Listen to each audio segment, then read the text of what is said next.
do things a little better and get this thing on the win column as soon as we can.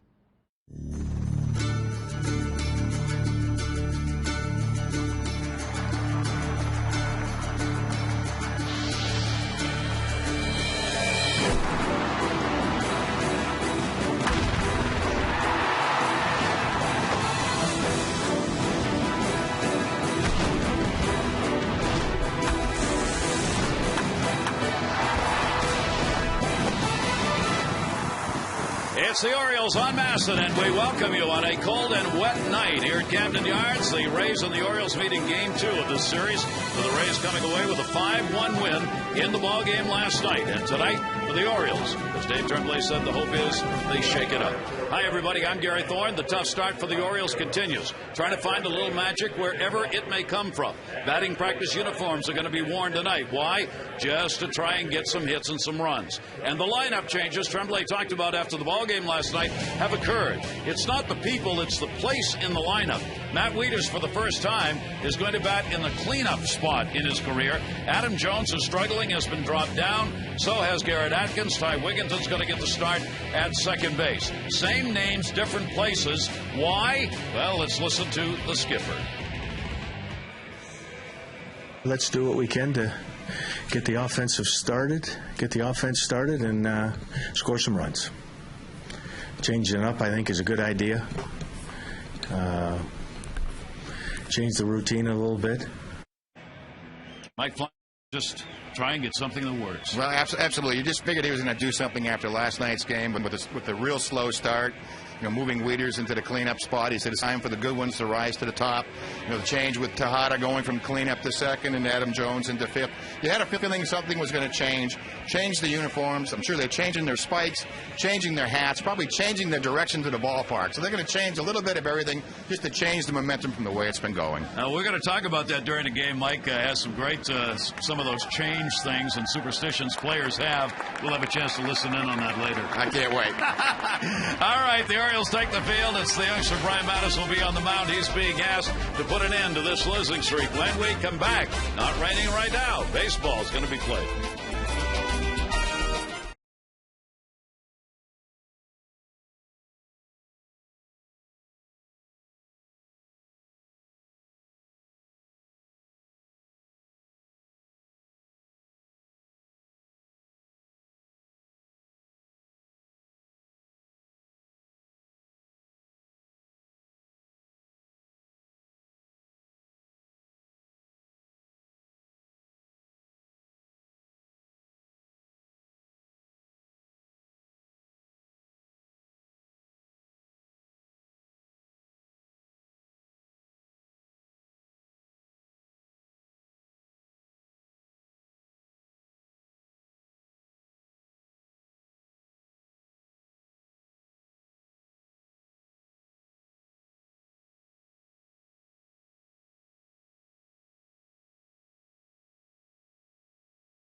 Southwest Airlines. Go to southwest.com. Grab your bag. It's on. And by Mitsubishi. Test drive one today at the Dare to Compare sales event.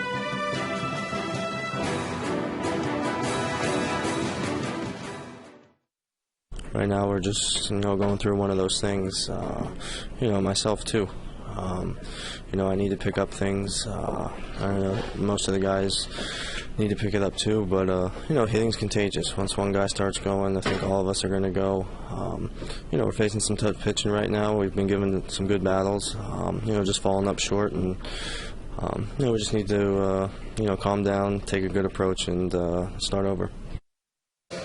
And it's about scoring some runs as the Orioles will come in hitting .232. They have been outscored on the season now 32-20. And as Nick said, it is contagious if you can just get it started. Just get it rolling. Just need someone to start.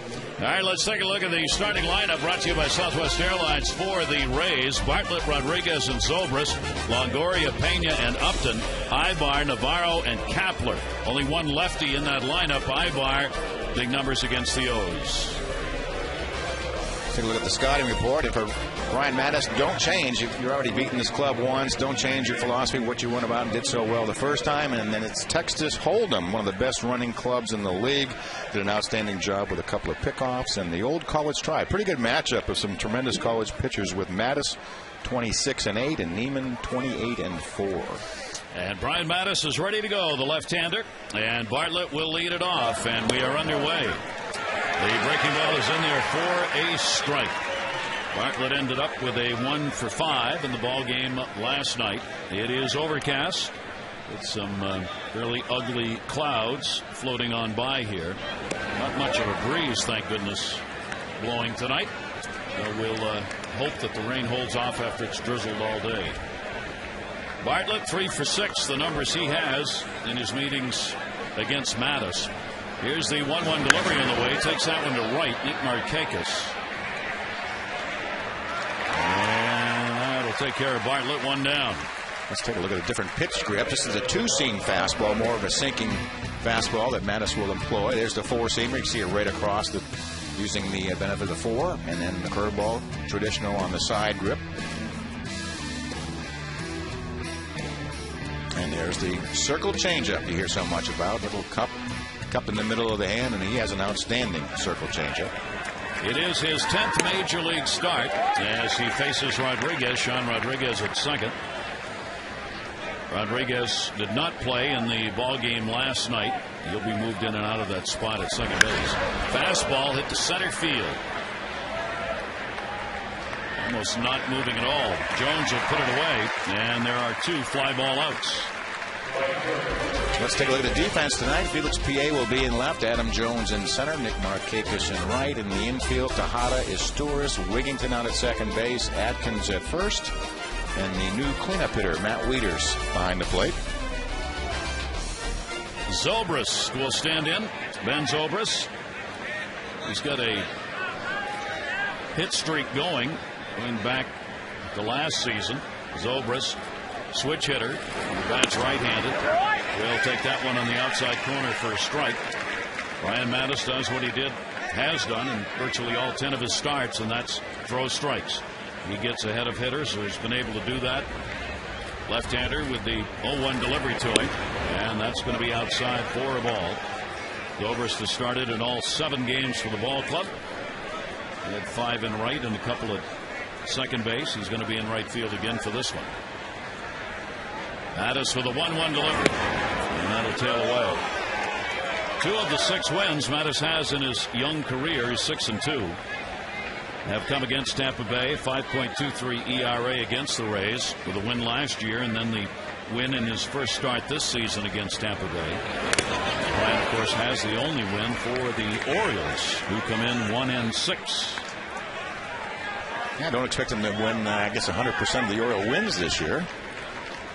But he's been attacking the strike zone here early, right back off the mask. Matt Wieters' mask, cupping that right hand behind him, and mostly fastballs to start this one off. 2-2 count with 2 down.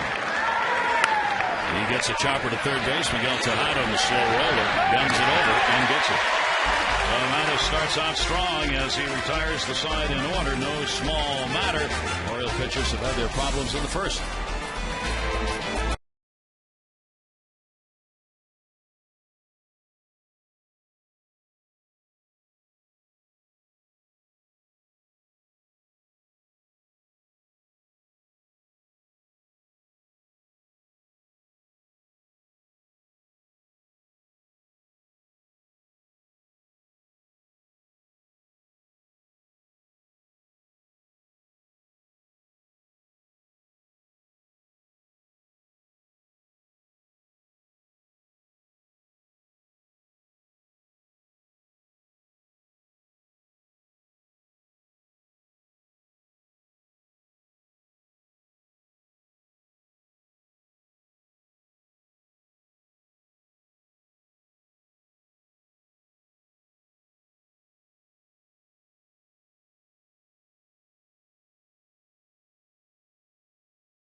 Southwest starting lineups for the Orioles tonight. The Orioles, as we said, have changed it up.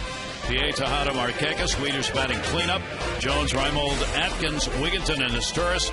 This year for Matt Wieters, 10 for 25, 400 average. First time he's batted cleanup. Let's take the scouting report of Jeff Neiman. I guess the first thing to do was to duck. Knocked out of the game last time out in Tampa Bay after 4 hitters. Had retired all 4. No parking. That means no hitting it out of the park against Neiman. Very difficult to take deep. He had a string last year of 57 consecutive homerless innings. And really it's as simple as sort of follow the script. It's always nice when you're pitching when the starter who pitched before pitched so well, like Mac Garza last night. So we'd like to follow that script and stay out of the big inning and pitch deep into the ball game. Very good numbers from last year with a 3.94 ERA. He has pitched against the Orioles more than any other team. Felix Pie in the leadoff spot at his first leadoff homer in the ball game last night. First inning, kicking it off. Really jump-started the offense last night. On base 3 times. Up the bat head out right into the right center field seats. That one down the line left field. Trouble if fair, and it is not. Talking about Jeff Neiman and the shot he took, and it was a good one from Tejada. Again, at 6'9", 260 pounds, not to shoot at. You see Miguel Tejada's reaction. Hitters really don't like that. Hit it back up the middle. And believe me, I've been on that other end, and actually I have a couple of scars on my shin. One from Jim Rice that was in 1978, and it's still there. Man. Some question whether or not he'd be able to pitch in this game, and really until a couple days ago. PA with the 0-2, and Neiman's delivery a fastball up and away. So Neiman only worked an inning and a third in that ball game. He only threw 12 pitches in the game as he got hit. That shot you saw right there came very early, so Joe Madden pulled him, and he gets his second start. 1-2 delivery, and PA, has he done it again? Way back in right new. It's going to go into the seats right off the side of the wall. Foul. There isn't, as we said, much of a breeze tonight. It's blowing actually in a little bit from left field at the moment. It may be a bit difficult to get a ball up in the air and get it out of here. You're going to have to supply the power tonight. 4 for 11. Off to a hot start with a walk, double, home run. How about the Orioles in spring training with 342 average? 1-2 delivery to him. And as you've probably already noticed, the Orioles are wearing their orange batting practice jerseys in the ball game tonight. Last time they did that was in July of 2008 against the Detroit Tigers. They lost. The record before them, almost 500.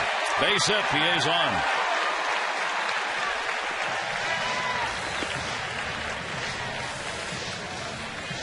Well, let's take a look at the Rays defense tonight, Gabe. Certainly Kapler in left, Upton in center, Zobrist in right, Longoria at third, Bartlett at short, Rodriguez in tonight at second base, Pena at first, and Navarro behind the plate, catching the offerings of Jeff Neiman. Notice that Crawford out of the lineup in left. Took all the left-handers out except for Pena, did Joe Madden in this lineup. So here is Miguel Tejada, whose line drive you saw hit Neiman in that last start that he had. Pitch is taken away. For a ball. 0 for 4 in the ball game last night for Tejada. But he has been hitting the ball hard. Tejada, home run, 6 RBIs. Average, though, only 207 so far.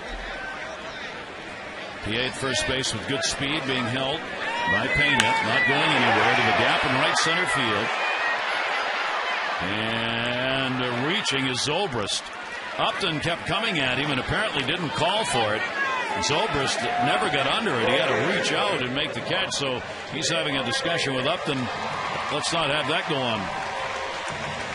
Yeah, very unsure about who was going to take it. I think they were both calling for it. Probably Zobrist sticks the glove up. Then he'll have a discussion with the center fielder. Many times center fielder has the priority. Center fielder over the other 2 corners, outfielders, and over the infielders. He really is the center of the defense. Nick Markakis in the lineup, remains in his 3 spot. Almost thrown away by Neiman on the lob toss. 27-year-old, 15-8 lifetime mark. Another youngster in terms of pitching time on this staff. Watching PA with Markakis. Nick had an 0 for 3 last night, but he's been tough on Neiman. 6 for 17 with a home run lifetime off the Tampa Bay starter. He and certainly Matt Wieters on deck. Probably the best numbers against Neiman. Wieters 5 for 7. 1-0 count. PA not going. That one in the air. Left center. Kapler. He's there and got it. PA will end up back at first base, and now there are 2 down. Tonight's game flow, Mitsubishi. They had their problems in last night's game on the base pass. Adam Jones early on in this game getting picked off, getting a little bit too anxious with his lead and his jump, and then later on you see Wigginton watching Luke Scott from second to third, and really both end up in no man's land, and really sort of ending a rally that really never really got going. And that Mitsubishi game flow brought to you by Mitsubishi. Test drive one today at the Dare to Compare sales event. We will take a more detailed look at that rundown that happened with Wigginton involved in it later on in our game. So Matt Wieters moves up into the cleanup spot, the first time that he has batted in the cleanup role for the Orioles in his young career. He's got a 3-game hit streak, 1 for 3 in the ball game last night. The last O's hitter, switch hitter to bat cleanup was David Segui. Been a while. 2001. 1-0 pitch is going to be taken down low. 2-0 count. A lot of times we talk about the psychological difference with someone that maybe is a setup man in the 8th inning and then moving to the closer. It's similar with the cleanup hitter. You are the man in the middle. You are the focus of the opposition. Some so they can jump right into it and never get out of it. I guess I think Eddie Murray is probably the greatest switch hitter cleanup that the Orioles have had. Takes that one in the air to center field. Upton will back up on it. He's got room, and he's got it. So 3 fly ball outs after the single by PA. We completed 1. Great to have you with us. No score.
One Luna. And our Luna doubles board, most doubles against the American League East over the 2008-2009 season. Yeah, pretty impressive. Brian Roberts, Nick Markakis right at the top of the list, and see some of those numbers accumulated by Aubrey Huff while he was here. So 1 Yankee, 1 Red Sox. Just the common denominator, with the exception of Nick, all infielders. Aubrey, I saw, had some early hits with the Giants, playing for San Francisco. Here's Evan Longoria. Longoria had an 0 for 3 in the ball game last night for the Gold Glove Silver Slugger Award winner. at third base last season.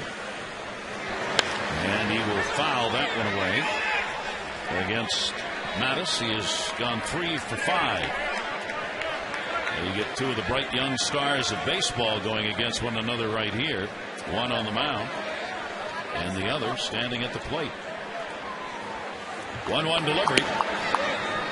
It'll be up high. 2 ball, 1 strike count. You wonder how many times over the next maybe decade these two will be facing each other. And how many all-star games they may go to together. Fouled away. And a 2 ball, 2 strike count. Longoria was 289 off the lefties, 277 off the right-handers last year. He only had 9 home runs off lefties, 24 off right-handers. To Longoria, the 2-2 delivery, off-speed breaking ball. Had him fooled, but it wasn't in there, and a 3 ball, 2 strike count. No, wrong night. Last night, that's probably been a strike. Pretty big zone last night, or certainly a pitcher's zone. I don't know if it was overly generous. Pretty good breaking ball.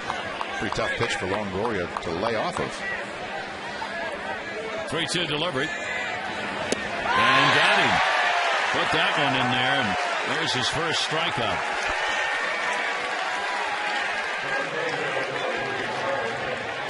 Not exactly sure of the pitch. The speed tells me it was a changeup. It looked like it cut a little bit. Longoria well out in front of it. Now he's looking at the traffic behind him as the switch is on. The only left-hander in the lineup against him coming to the plate. Carlos Pena, 238 home run on the season so far. Pena playing at first base. Madden not wanting to take him out of there, even though last year he hit 211, just 211 against the lefties. He did, however, hit 12 home runs off left-handed. Yeah, he's all or nothing. I mean, he's a threat. I mean, that's why he is in the lineup, and he has not been a high average hitter over the last couple of seasons. But that power threat, the power danger is always there. 1 for 4 in the ball game last night. And will foul that straight back. Wanted that one in an 0-2 count. The thing you have to like about Matusz, he's not afraid of contact. He'll throw that fastball up there. He's extremely confident against left-handers, which is, it's a great way for a young pitcher to work his way through the lineup, and you can already see the respect when you can get someone like Carl Crawford out of the lineup after, a 4 for 4 night? Yeah, exactly. That's some respect. Here's the 0-2 delivery on the way. He already got by. Matusz did the troubling first inning in his career last year and this year, and just a limited number of starts. First inning, he had given up 12 hits and 34 at bats and 5 runs in first inning games. Pena wants the timeout to do a little groundwork. 1 ball, 2 strike count. And that is a common malady. A lot of young pitchers, especially, you're not sure what's working when you come out of the bullpen. It's a different direction. Wind conditions are different.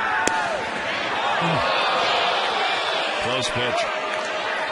So that strike zone around may not be low tonight. It's not low. At least the low extreme has not been there. At least it has not been generous. But again, what you like is the intent. You see Wieters puts the glove on the corner. He's throwing it to the glove. A 2 ball, 2 strike count. Matusz. Pena will take the breaking ball, and he's gone. 2 strikeouts.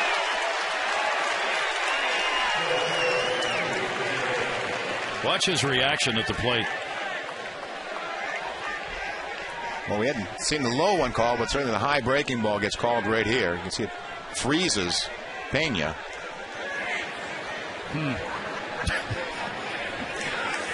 He wanted to stay in there. It's a cold night, but he still was frozen. Yeah, I think he even knew, I'm in trouble on this.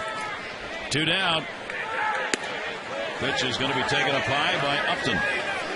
B.J. Upton had a 1 for 4 in the ball game last night, hitting just 208 on the season. These Rays, it's not that their hitters up and down the lineup are doing that much better than the Oriole hitters. It's just that they're getting the hits at the right time. And the ERA has been better for Joe Maddon's ball club that comes in 4-3.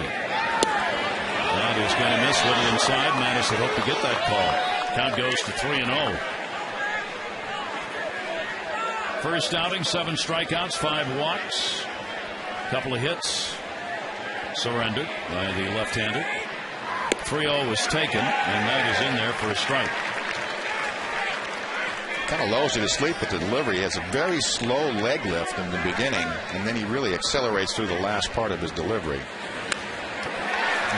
gets on. It's that sneaky. He kind of lulls you. Again, that slow leg lift to about waist high, and you can really see the arm accelerate after he loads. Fans applauding for a strikeout. If he gets it, he would K the inning.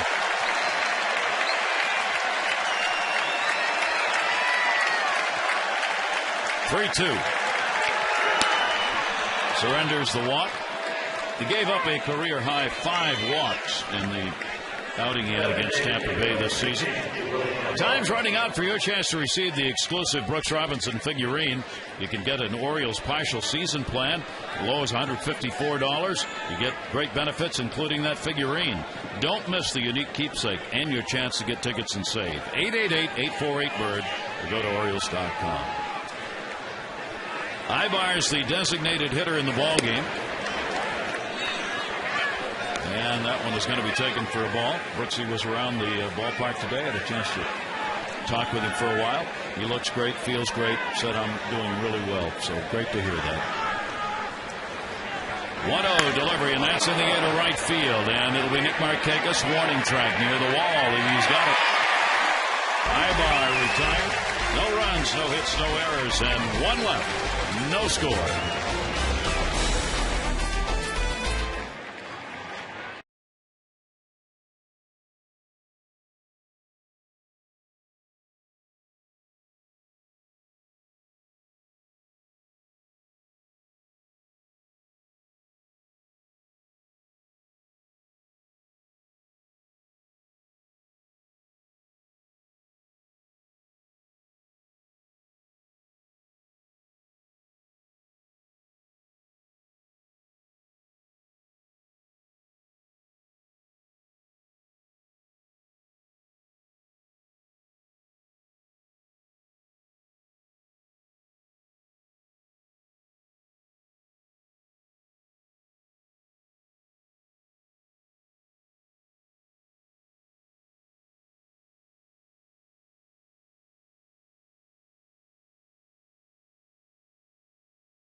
Jack Daniel's Tennessee Whiskey.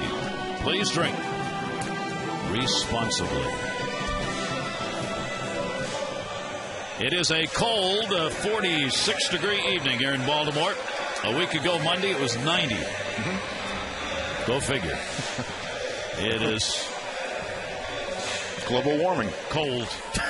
It's just cold. Yeah. So the fans are bundled up pretty good here. Fortunately, the rain, which really came down almost right up to game time, has not started up again. Shouldn't have said that. I apologize in advance. Another one that's superstitious, right? We'll get into superstition tonight. Because you got a good list over there going.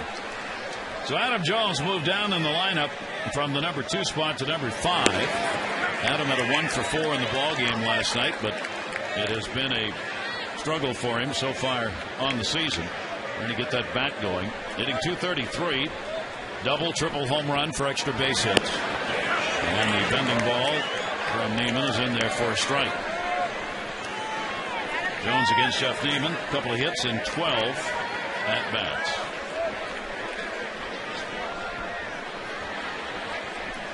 Here's the 0-2 delivery by Neiman. Swung on. Good breaking ball to get him. Wow.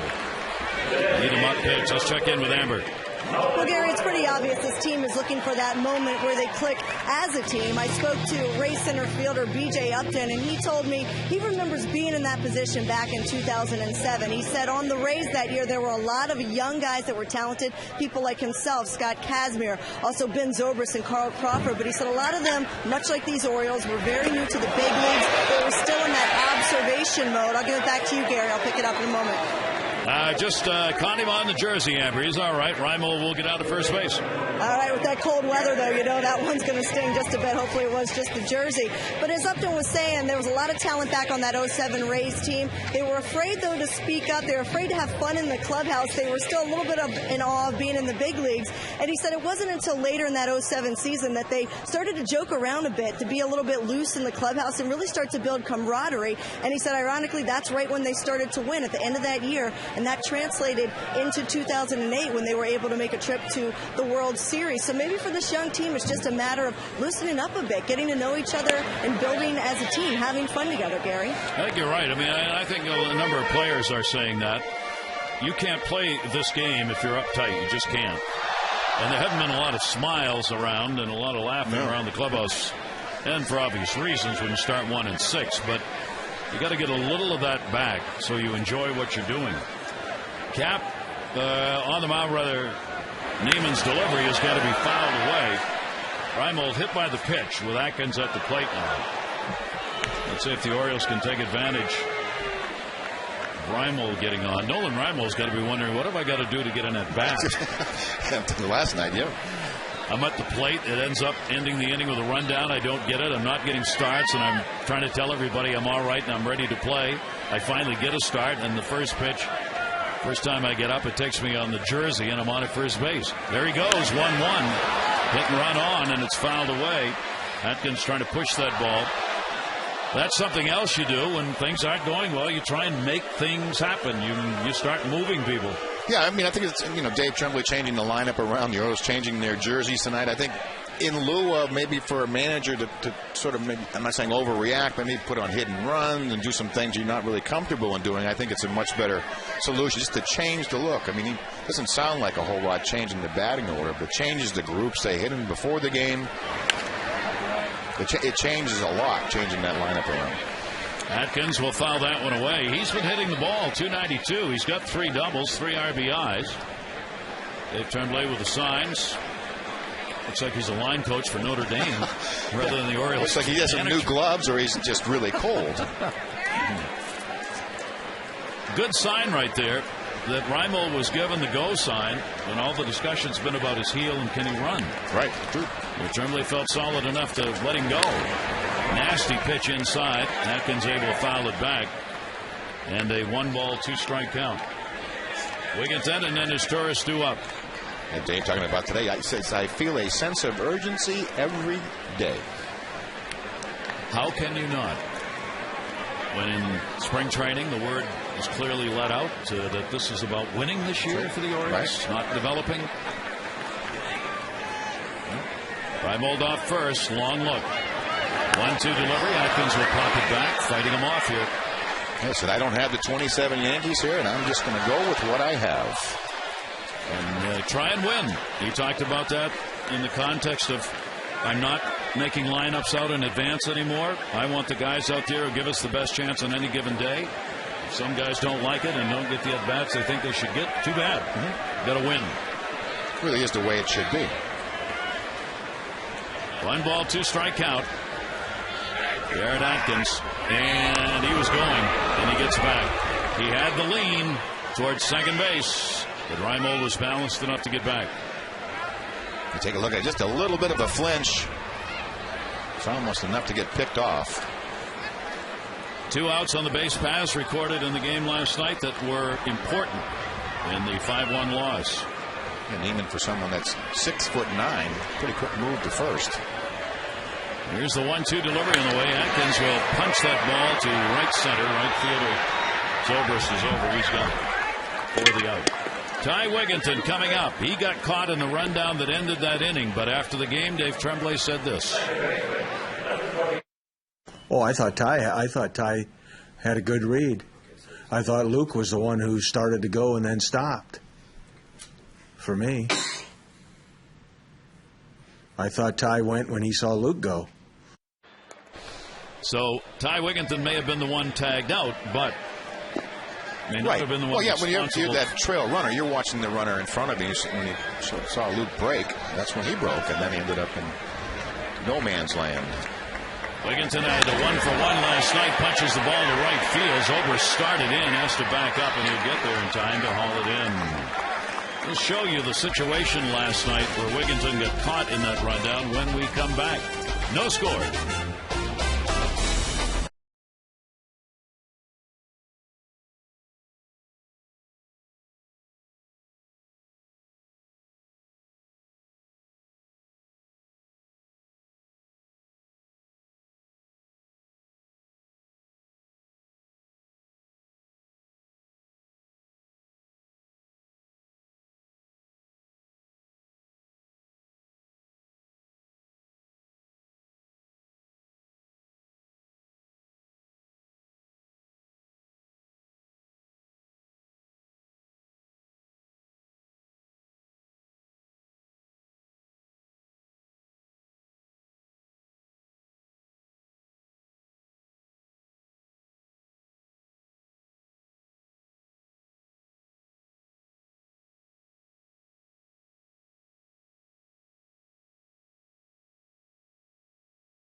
Takes off. So Wigginton takes off. But then Scott starts back.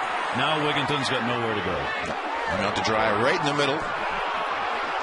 Actually, a pretty good rundown executed by the Rays. So even though Wigginton got tagged out, Dave Tremblay wanted to make sure it was understood that Wigginton was not at fault. Yeah. He was doing the right thing. He has to make the two reads, one on where the ball is and where it's going, and then whether that runner ahead of him is going to go or not. One strike count, Deanna Navarro. Navarro, the catcher, 0 for 4 in the ball game last night. Landis gets it into it, popped up, first base. Watch out. That bat was right underneath his feet when he made that catch. Tomorrow, the Orioles wrap up their first homestand of the season. Special afternoon matinee, 1:35. Hope you'll skip out of work, don't tell the boss, and enjoy a great afternoon of baseball. Tickets start as low as $9. Get yours in advance, 888-848-BURR to go to Orioles.com. Ryan Matusz getting the quick out here. And here's Gabe Kapler, the veteran, who many thought would not be with this ball club when the season started.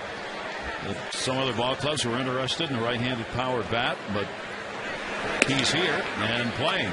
Kapler, 34 years old. He's had a couple of starts in right field. He's getting started in left field in this one. He played in 67 games for the Rays last year.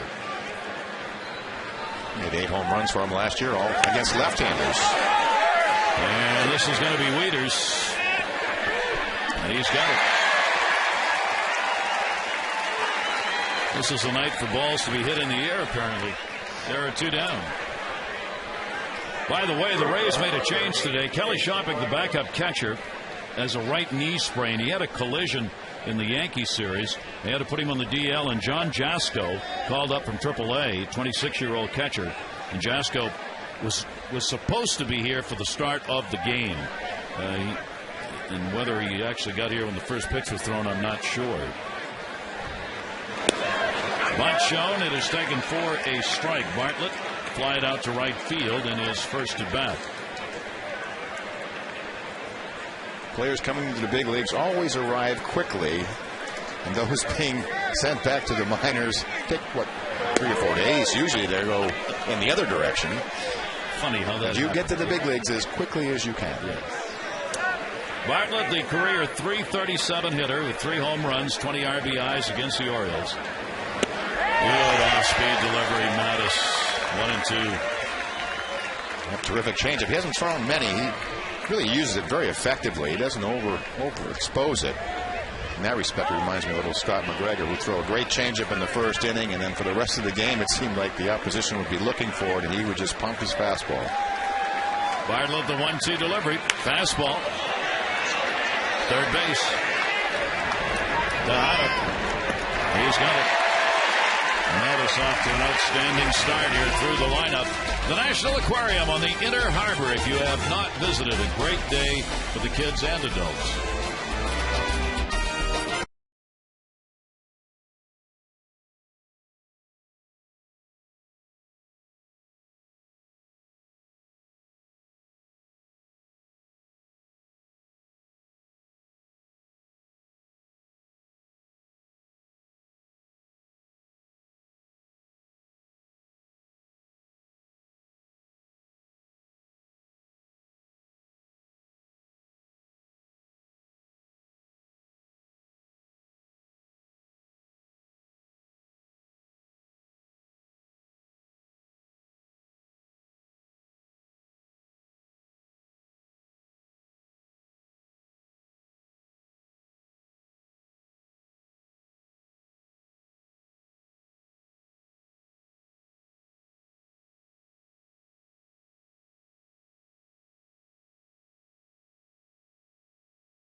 Your census form today.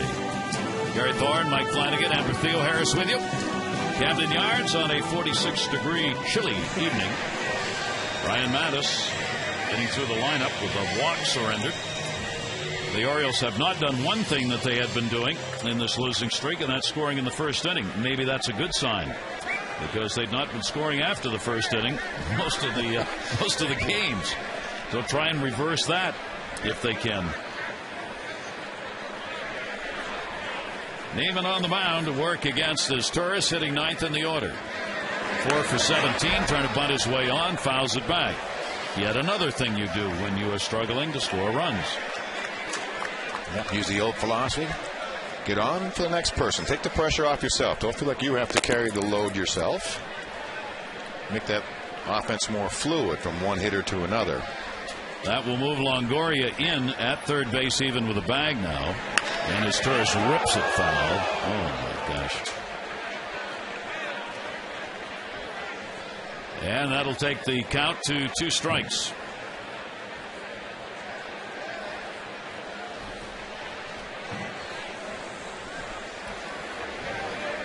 Even no walks and a strikeout. 1-hit batter. Here's the 0-2 delivery. Off-speed delivery to his Turris, just missed. Mike DeMuro, the home plate umpire, the right shoulder. Flinch. It's either cold and it had a tick, or that was real. That was close. that was at the high end of the strike zone. But here's the 1-2 delivery to him. His Turris is gone. That'll be the second strikeout. Amber. Well, Gary, today Dave Tremblay was asked what does he like about Felix P.A. leading off, and he said he gives us a chance to score early, to get an extra base hit or to score from first on a double. He said he's a good candidate just to help us score in that first inning or second inning. And he also said that he does add some power, as we saw yesterday. He went 2 for 3 with a home run. He pointed out it never hurts to have power leading off. He said, look at Ricky Henderson, a guy that hit a lot of home runs batting leadoff, but then he was quick to joke, just like he doesn't have the 27 Yankees, a full head of hair, he doesn't have Ricky Henderson leading off either. Nobody does right now, and nope. We miss Ricky in the game. That ball is going to be a base hit. PA's 2 for 2. Lee's getting on. Felix Pierre's got a 4-game hit streak. Single in the first inning, singles here in the third. This one comes with one away. He's been on 5 times in the last 2 days. Fastball up middle. Drives it right back up the middle. Talked about how the Orioles have scored 8 times in the first inning this year, but just 12 runs in the rest of the innings on the season. So the Orioles will try and get that changed here in this ball game and try and get a lead here. All these 1-run, 2-run ball games they've played in. Tejada flied out to right field his first time up. Looking for his first hit in this series, as he's got an 0 for 5 going. Neiman will keep an eye on PA, as the Orioles have shown a willingness to run in this ball game. Tejada takes the fastball inside.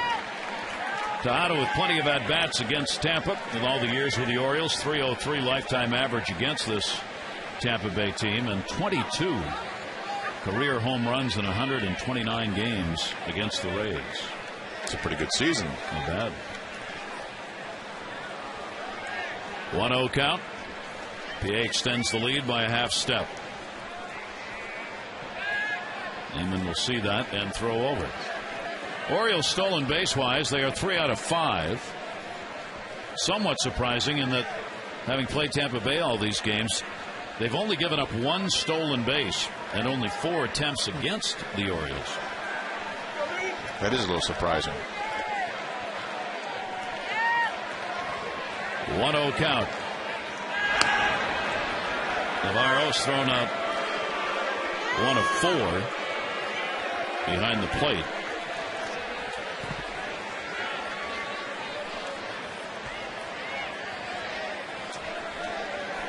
PA's extended the lead another half step, and as far as you can go, he's right out there in the cut of that grass. That front foot's by that grass. You don't go much further than that. Neiman, the 1-0. Runner not going. Big cut by Miggy. Foul back. 1-1.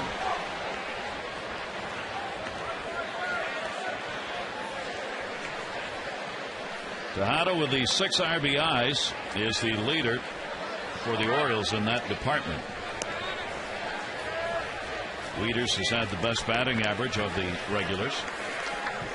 Orioles have 6 home runs. They've been out homered 9-6 on the year. Nobody has 2 homers.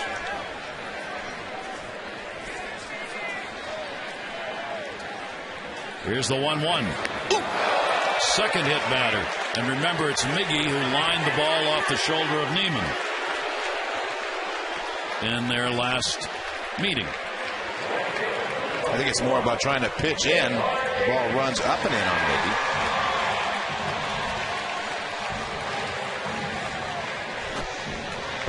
Neiman had not hit. Well, he didn't have time to hit a batter. He only worked an inning in the third. Didn't have time. That first game. You got to be in a little longer. Have a reason to nail something. Now here's a great chance for the Orioles. Runners on at first and second. Only one away, and Nick Markakis coming up.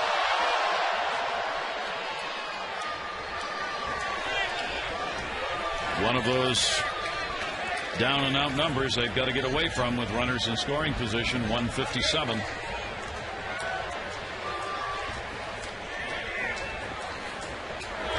And Nick will take the pitch down low for a ball. And nobody wants to change those numbers around any more than Nick Markakis. And you know you're not going to change them, overnight. It's going to take a while, but things do level up. They just would like to see this trend being reversed, whether it's slowly or not. 1-0 count, runners off first and second. And there's one, base hit center field. PA is going to have to be held, as Upton will get it in a hurry all the way to the plate, actually. So the Orioles have loaded the bases with one away.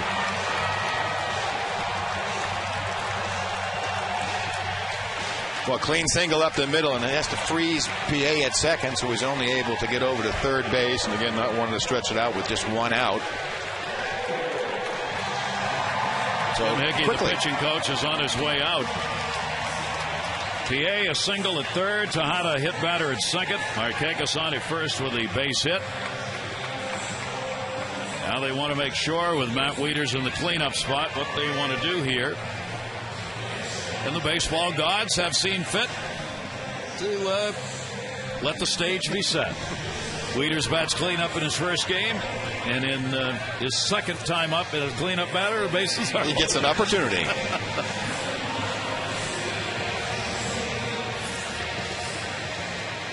Matt has gone 1 for 6 with runners in scoring position this season.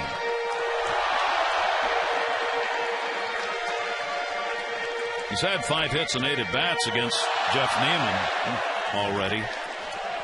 The Orioles in a scoreless ball game, a chance to get on the board. The infield will play at double play depth.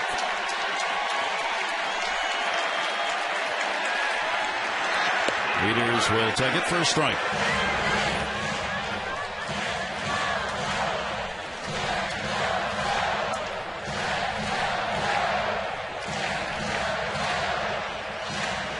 Oriole fans enjoying the moment.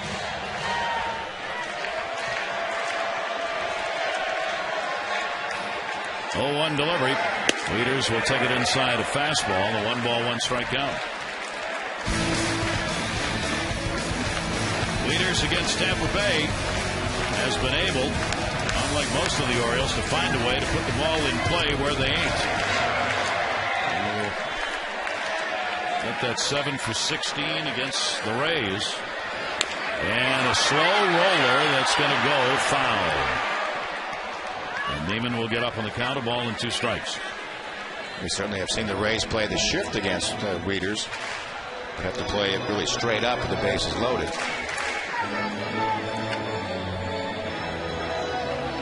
Joe Madden keeping the hands warm over there, pacing.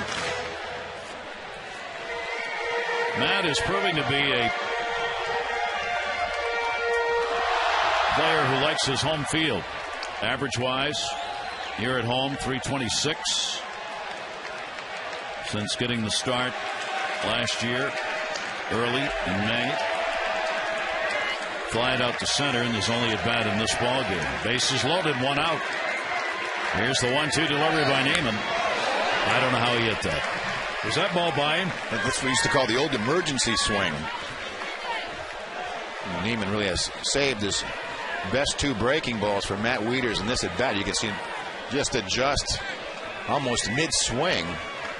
I'll tell you the truth, that's what the great hitters are able to do, to foul off the really difficult pitch to keep the at-bat alive. Again, a 1-2 delivery. Neiman away with it. 2 balls and 2 strikes on Wieters. It's what the Oriole fans, so hungry to have things go right for their ball club. Just the fact that Wieters is batting in the number 4 spot, it juices the fans up. It's the future. You got Matusz on the mound. You got Wieters hitting cleanup. Their hopes. 2-2. Slow roller down to first base. Gonna go for 1. Run will score. And the Orioles take the 1-0 lead. RBI for Wieters. Neiman really throws everything at him he has. Outstanding first pitch curveball. Tries to quicken him up with a fastball in. Change it to the outside. Another good breaking ball. Up and away. Really the pitch he wanted to happen. 2-2. Up and away fastball. And Matt rolls over. But he worked him about as well as he could. And it was a quality at bat from Matt on the other end. So the Orioles get on the board as Wieters will pick up his 3rd RBI of the season. Now runners at 2nd and 3rd for Adam Jones. Tejada, the lead runner. Markakis on at second base. Neiman will step off, and you see what a struggle it has been compared to last year in the first month of the season for Adam Jones. Tremendous start last April with that .359, 4 homers and 18 RBIs. And a strike on the outside corner. He struck out his first time up.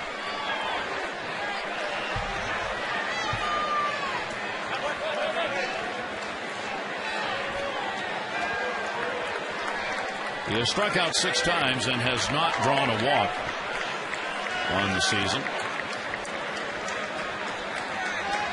Here's the 0-1. And popped it up to short.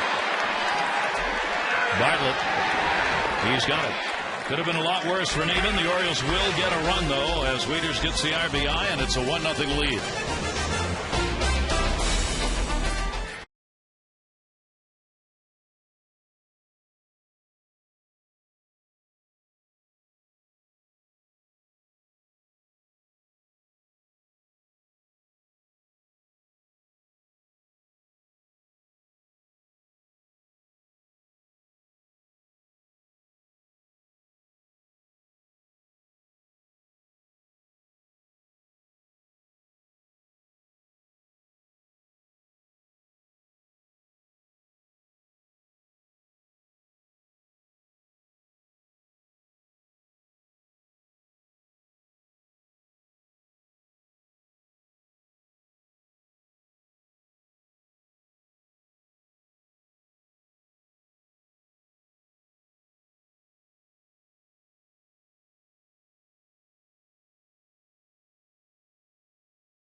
We'd like you to paint the park orange. Tickets for Tuesday, April 27th. Start as low as $8. Get yours in advance, 888-848-BIRD, to go to Orioles.com.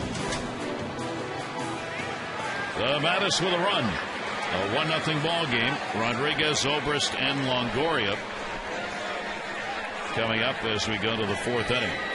John Rodriguez, a young second baseman, will take that for a strike.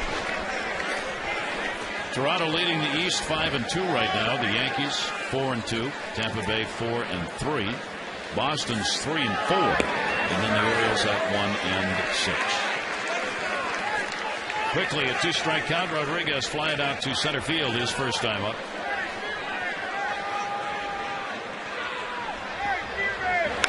The 0-2 just got that one off the end of the bat.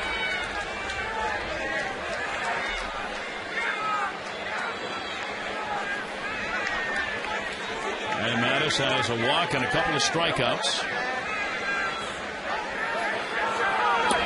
And got him. There's that pitch again, Mike. He really has done a nice job. The first 3 innings of this game, watching closely, really established his fastball. And here he comes out in the fourth. Goes fastball, or actually changeup, curveball, changeup. And you can just see Rodriguez is sort of paralyzed by the pitch. That'll be strikeout number 3 and bring up Zobrist. Zobrist grounded out his first time up. And they take the pitch for a strike. Bryant's throwing a ton of first pitch strikes here in the ballgame, so he's getting ahead of the hitters, knowing that they're going to have to come to the plate and be ready to swing the bat. The 0-1 showed bunt. It's a beauty, and it's going to be a base hit. Zobrist lays that one down, so there's the first hit for Tampa Bay. They wanted to get a number up there on the board since it is the fourth inning, and they do it with a bunt base hit. They couldn't have laid it out there any better. Grass, of course, is wet, so the ball, once you can keep it up on the grass, it's going to slow down. It's a good bunt. Yeah, the positioning was just great. Really disguises the bunt real well. You can see the bad angle and just directs it towards that third base line. Now Evan Longoria. He'll take it to right. Marquez, warning track, makes the catch. Line drive. It kept rising. That'll retire Longoria. He's 0 for 5 in the first 2 games of this series, and there are 2 down.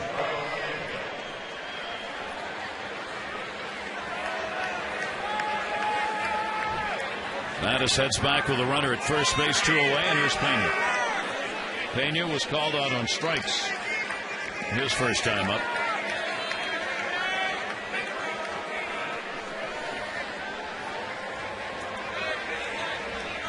Zobrist at first base. He's got a good size lead over there.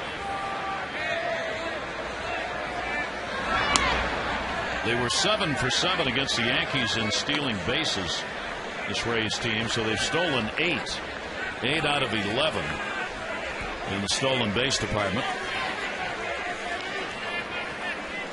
Wieters is thrown out for 5. Shift on, and the pitch is taken down low.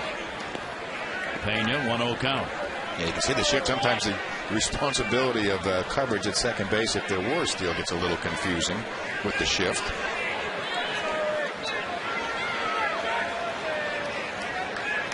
In this case, it would be the shortstop is Torres.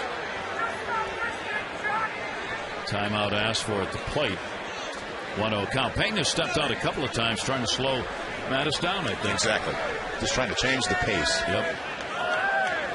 1-0 delivery on the way to him.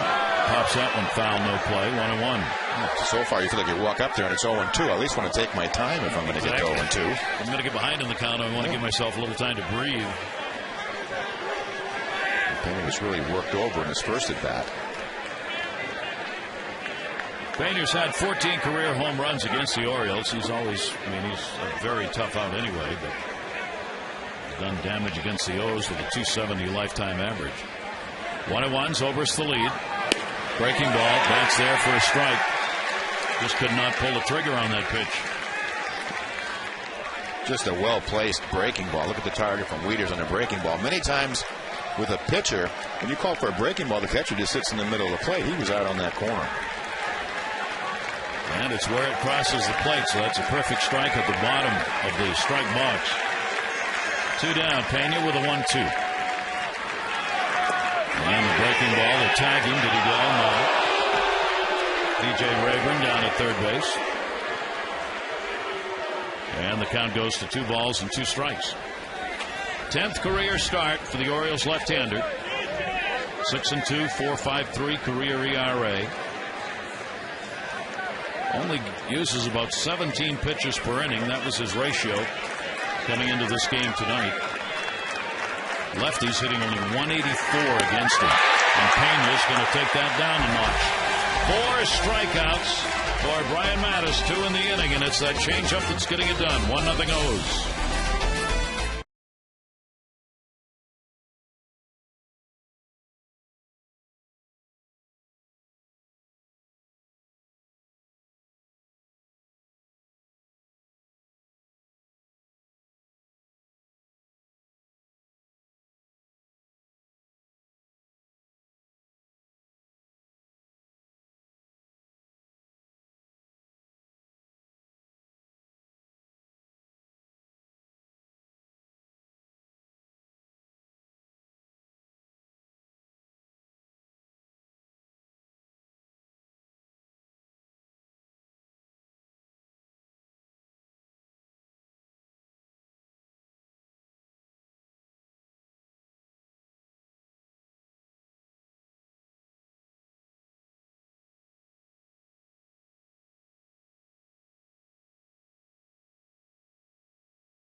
So far, the majority have been easy fly balls to the outfield.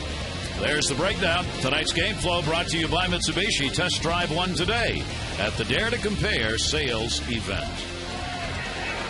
Here at Camden Yards, a 1-0 lead, 1-3-0 for the Orioles. They've left 4. The Rays have only one hit, the bunt single.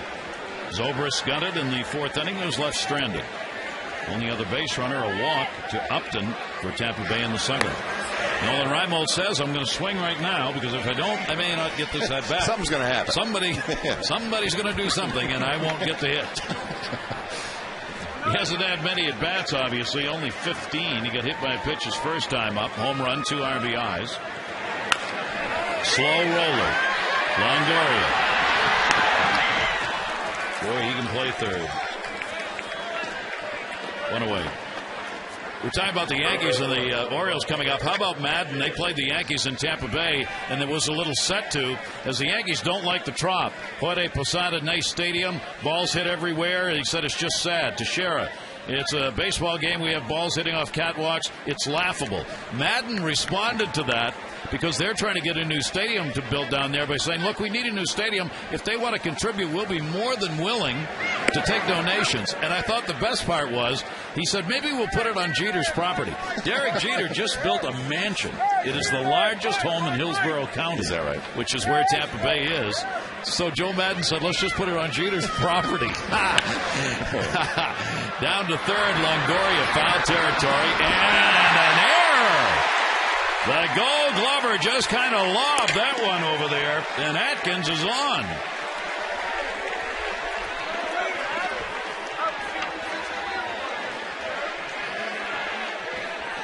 Longoria sets himself, checks the ball, loads up, and just throws it short. And Pena, who's very good at picking the ball up, the short hop. See Longoria maybe a little too casual. First error he's committed this season. So the Orioles get a break.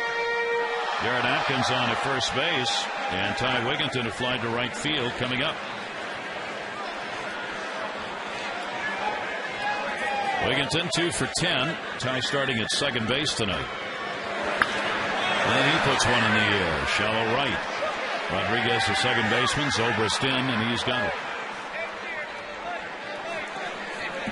Tampa Bay does want to build a new ballpark, but they know it is going to be very difficult to get any kind of public money. And honestly, I'm one of those that does not. I do not favor public money for stadiums. But in these economic times, trying to get that through is not going to fly. So they're really kind of stuck with the Trop for the moment. There's not another facility down there, and the eternal argument of should they play in St. Pete or should they play in Tampa goes on and on. Runner at first base and 2 away is Torres up, strikeout victim. Well, maybe they can get Jeter to put a retractable roof on his house or something. Or just a guest house. Yeah, use the guest house. Just right. a guest house. Yeah. 1-0 delivery on the way. Nice. Nope, just foul. Thought he had that one over the bag. 1 ball, 1 strike count, 4 for 18 on the season for his Torres. One of these games, the Orioles are going to have a 2-run lead. I promise. The definition of a laugher or a big lead has really changed for me over the last week or so. Yes. Very short lead at first for Atkins. That ball up the middle. That's going to be a base hit. Garrett Atkins will stop at second. As Torres gets a single, and the Orioles keep the inning going here. 2 on, 2 down.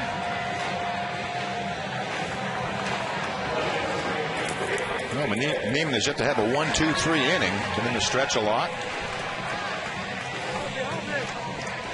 Top of the order, PA will face him, and Felix PA's got a couple singles and scored a run so far in the ball game. So again, the Orioles get a shot with 2 away.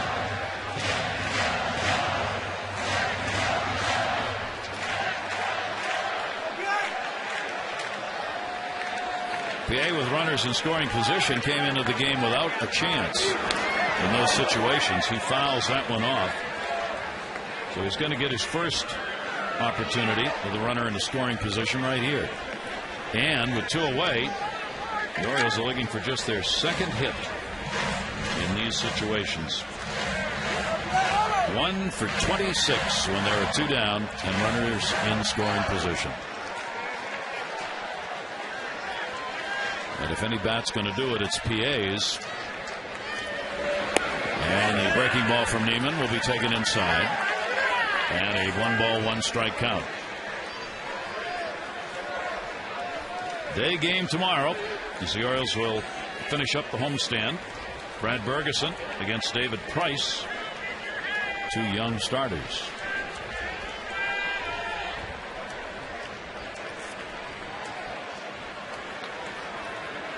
Neiman ready with a 1-1 delivery. He goes after it. Didn't touch it. It'll be a wild pitch. It'll be a strike, but the runners will move up.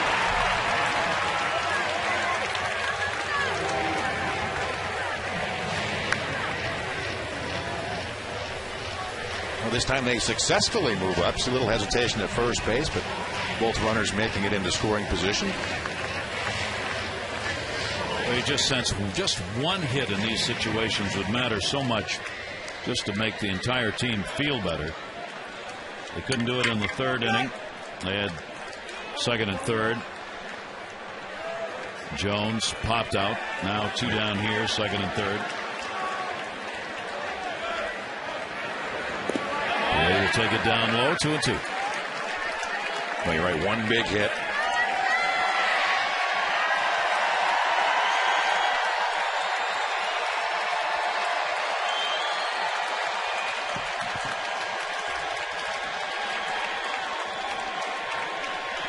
Oriole crowd tonight has come ready to make noise. They've been doing it since the anthem. I think they're ready too.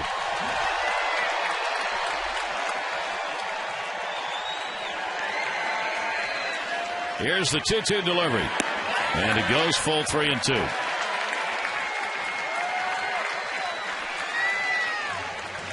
So Neiman with 2 in scoring position. Tejada, or rather Atkins, and Torres. And a 3-ball, 2-strike count.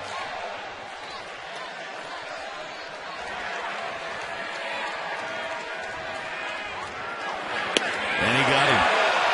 Did not get the bat off his shoulder. That is strikeout number 3.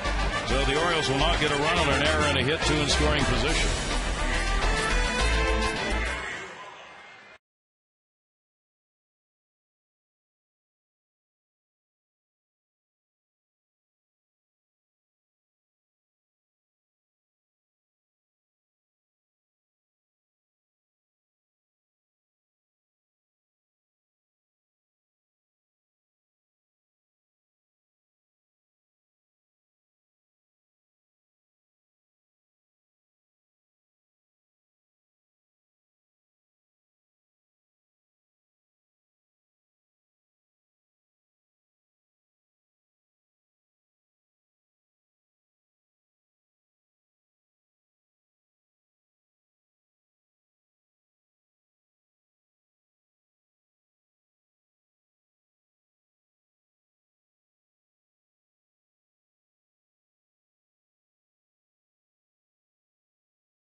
AT&T, rethink possible.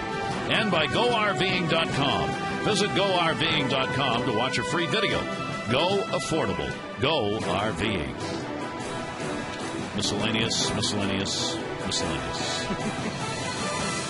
Orioles have the 1-0 lead. Wieters on a ground ball out with the bases loaded. The only run in and the only hit. A bunt single by Zobrist for Tampa Bay in the ball game for them. Upton drew a walk, the only walk. Brian Matusz has surrendered. Ibar and Navarro will follow. Good cut, fouled it back off the top of the screen that time, 0-2. Yep, just Matusz's 51st pitch. Pitch right at 90-91.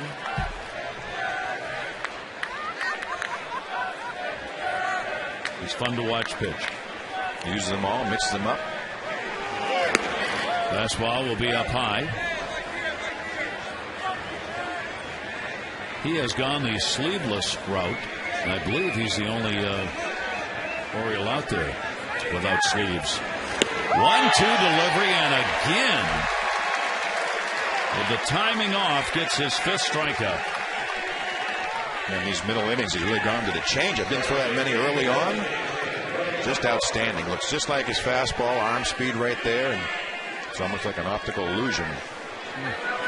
He had 7 strikeouts in his first start at Tampa Bay this year. Upton just looking out there like, now what? Here's Willie Ibar, flat out to right field, his first time up. Ibar will take it up high for a ball.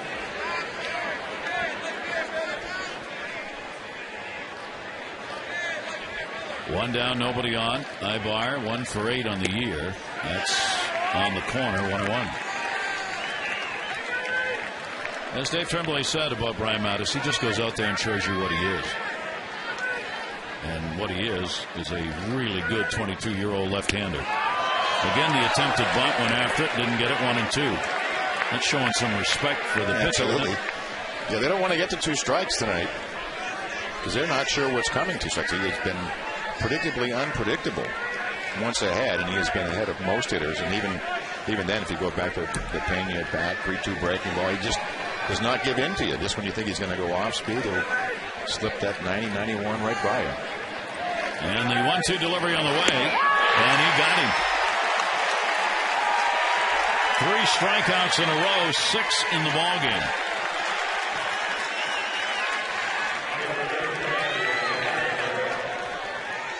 Let's take a look at the 1-2 pitch. Again, that outstanding changeup, 82 miles an hour. You can see the circle change grip. There's a little fade action to it. Really throws the hitter's timing off. So he's got 2 down and nobody on.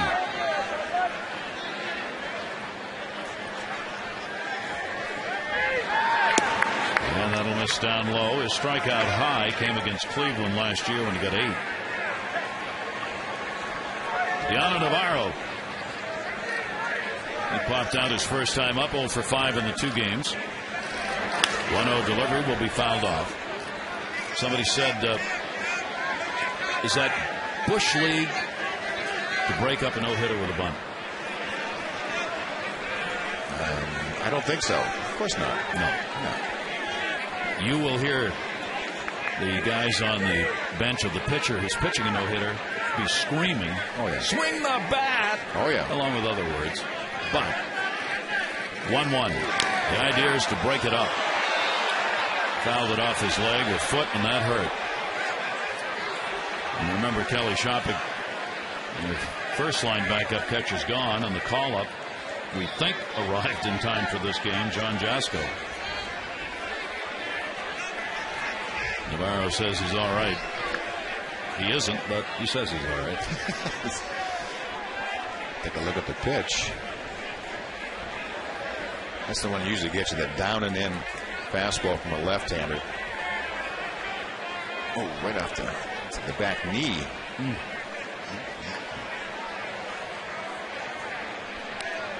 And on a cold night, I was going to say, magnify it a little bit.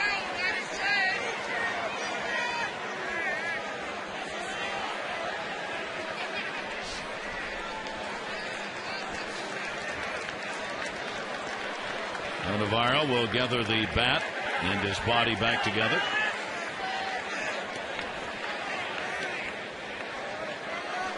Matusz will wait out there. 1 ball, 2 strike count. 2 down. He's trying to strike the side out, or could strike the side out. He doesn't care as long as he gets him up. Navarro 279 off lefties and a modest 182 off right-handers last year. So any numbers he put up offensively, and he did struggle, came against left-handers.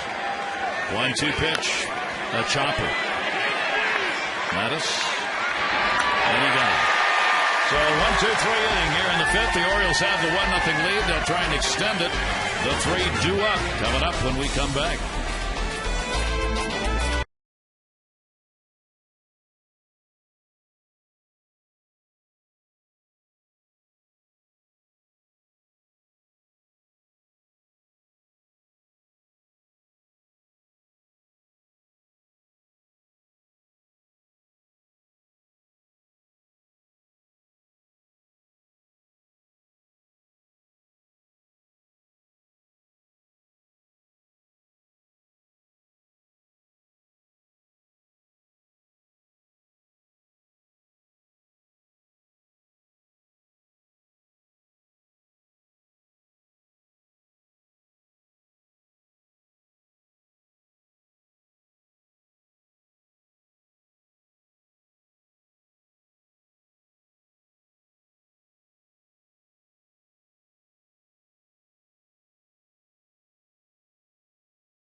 also where you'll find Boog's Famous Barbecue on the club level. The cafe is open for all club level ticket holders. That's the All-Star Cafe, new on Oriole Park's club level. Gary? Looks mighty good right about now, actually. Does look good. 1-0 lead for the Orioles as we go to the bottom half of the 5th inning, and yet one more time it is a pitcher's duel. Jeff Neiman, no walks, 3 strikeouts. Wild pitch and 2 hit batters. Brian Matusz, 1 walk, 6 strikeouts. And he has given up the bunt single to Zobrist. That's it. Neiman will be facing 2-3-4 Tejada, Markakis, and Wieters. Oriole Park, the perfect setting for your next group outing. Gather up family, friends, co-workers, colleagues, and have a great night of baseball. With ticket options to fit any price range, party facilities to fit any group from 12 to 1,000. Oriole Park. They have a great outing here, one you'll never forget. Call the O's 888-848-BIRD. Tejada coming up, hit by a pitch, and he is flied out. Looking for his first hit in the 2 games, 0 for 5. And an umpire coming off the field here. I am not sure why. Over the Orioles dugout.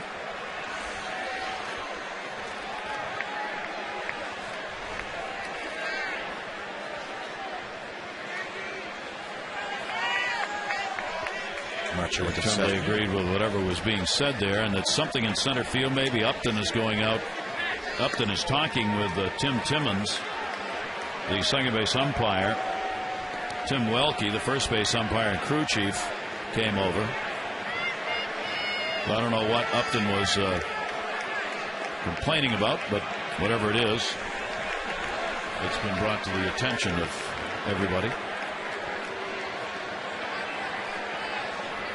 Not sure. Nope, me neither.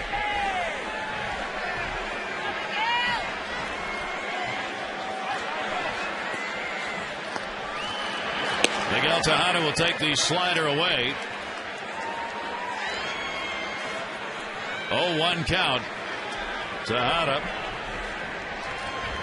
trying to get things started here for the Orioles. And that'll be punched to the gap in right center, but that's where Zobrist is playing. Tejada's retired in this one away. Time for our AT&T Mobility Trivia question.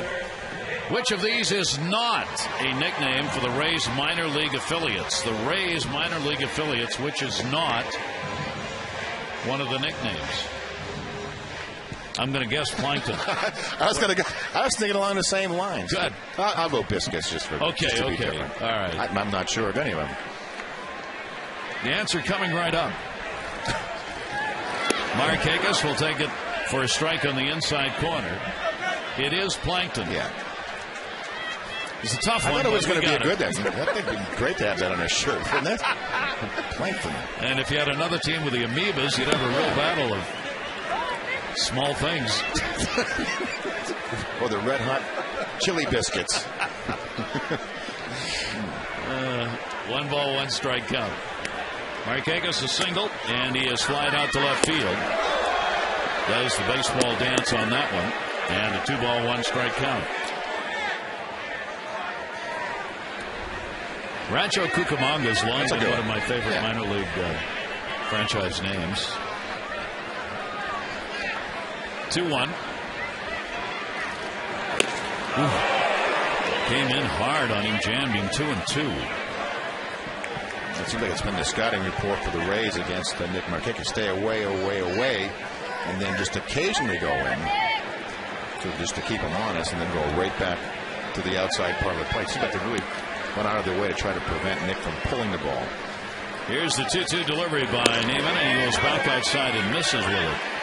So a full count, 3 balls and 2 strikes with 1 down here. The base is empty. The Orioles trying to get out of their 4-game losing streak. Runs again tonight. 1, and that was on a bases loaded ground ball. 1 run, 4 hits for the O's. Markakis to second, turned it over. Rodriguez.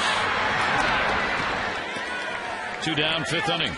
This copyrighted telecast presented by authority of the Orioles may not be reproduced or retransmitted in any form, and the accounts and descriptions of this game may not be disseminated without the express written consent of the Orioles. 46-degree night, at least when we started. Long time ago. Matt Wieters, RBI on the ground ball with the bases loaded in the third. He is also flied out. And Neiman's pitch to him is going to be inside for a ball.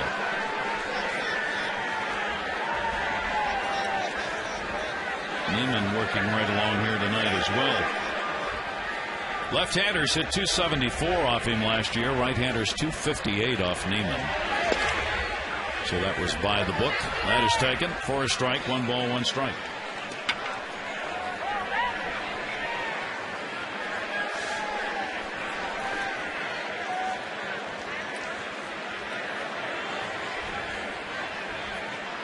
One to Wieters.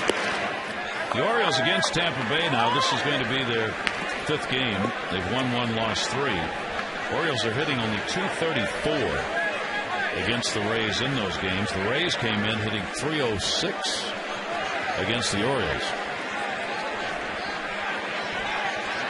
And the 2-1 against the shift, right where they played him. Rodriguez gets it in shallow right field in a 1-2-3 inning for Neiman. So we've gone from the fly balls to the ground balls here in the 5th inning. Still 1-0 O's.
Against Brian Matusz. Neiman been almost as good. He's been in a lot more trouble along the way than Brian Matusz has.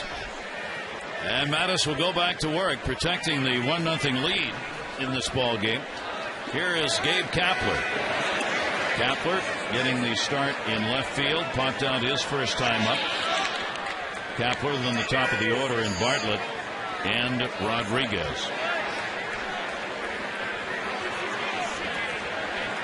See a number of these Tampa Bay hitters now stepping out a little bit to try and slow Brian Matusz down. Tailed away and a 1-ball, 1-strike count. Yankees won their game today in the division over Anaheim 7-5 the final. Andy Pettitte was the winner, his first win. Rivera got his 3rd save. Santana took the loss. He's 0-2 for the Angels. 1-1 delivery. And he got that one to left field. PA turning around. He's got room. He's got it.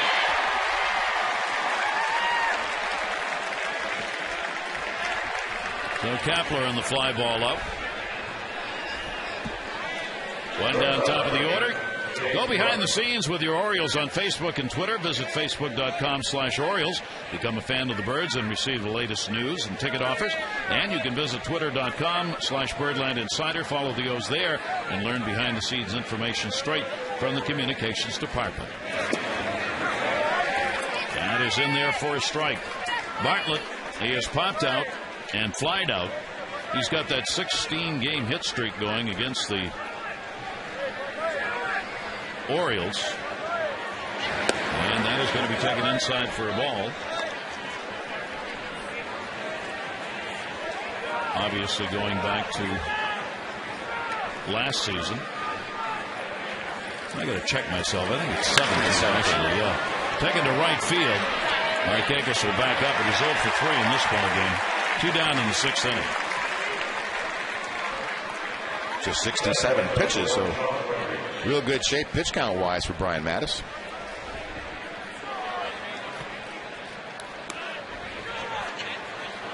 Saying before the game, he's only 22 years old, but to me, Mike, he's old-fashioned in the positive sense, the way he pitches. He really has remarkable poise on the mound for such a young pitcher. And this is the highest level there is in baseball, and he acts like it really is no big deal, and he really has been in control. Look at that bending.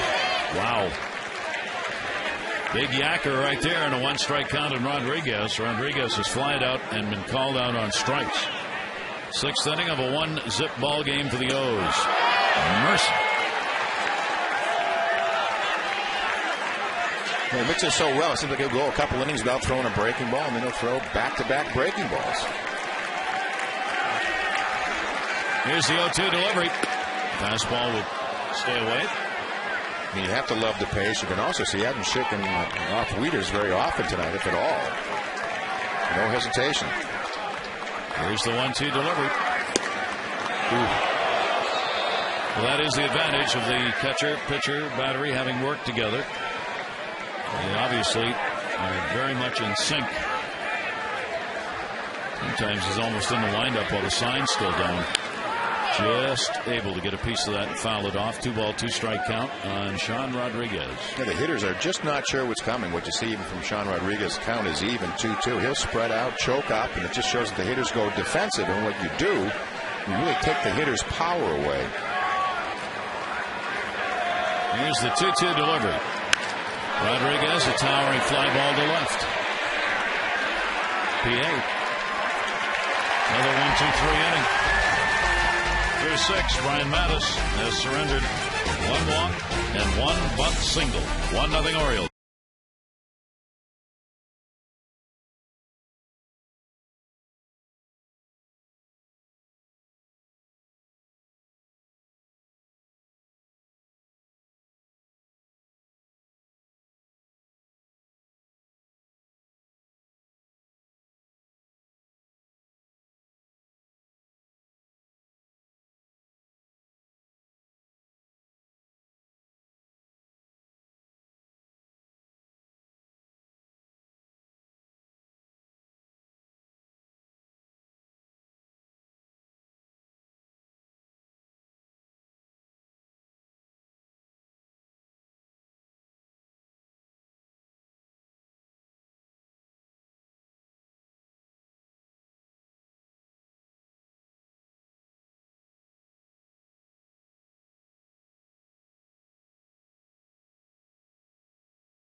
Ford. Your local Ford dealer invites you to experience Ford like never before. Ford. Drive one. Mike Flanagan, Amber Theo Harris, and our great crew here in Baltimore. Tremendous pitching matchup. 1-4-0 for the Orioles. 0-1-1 for the Rays. Real impressive. Neiman working just an inning and a third in the start last week against the Orioles. Has pumped it up here in this one. Jones, Reimold, and Atkins against him. Adam Jones has struck out and popped out in the ball game.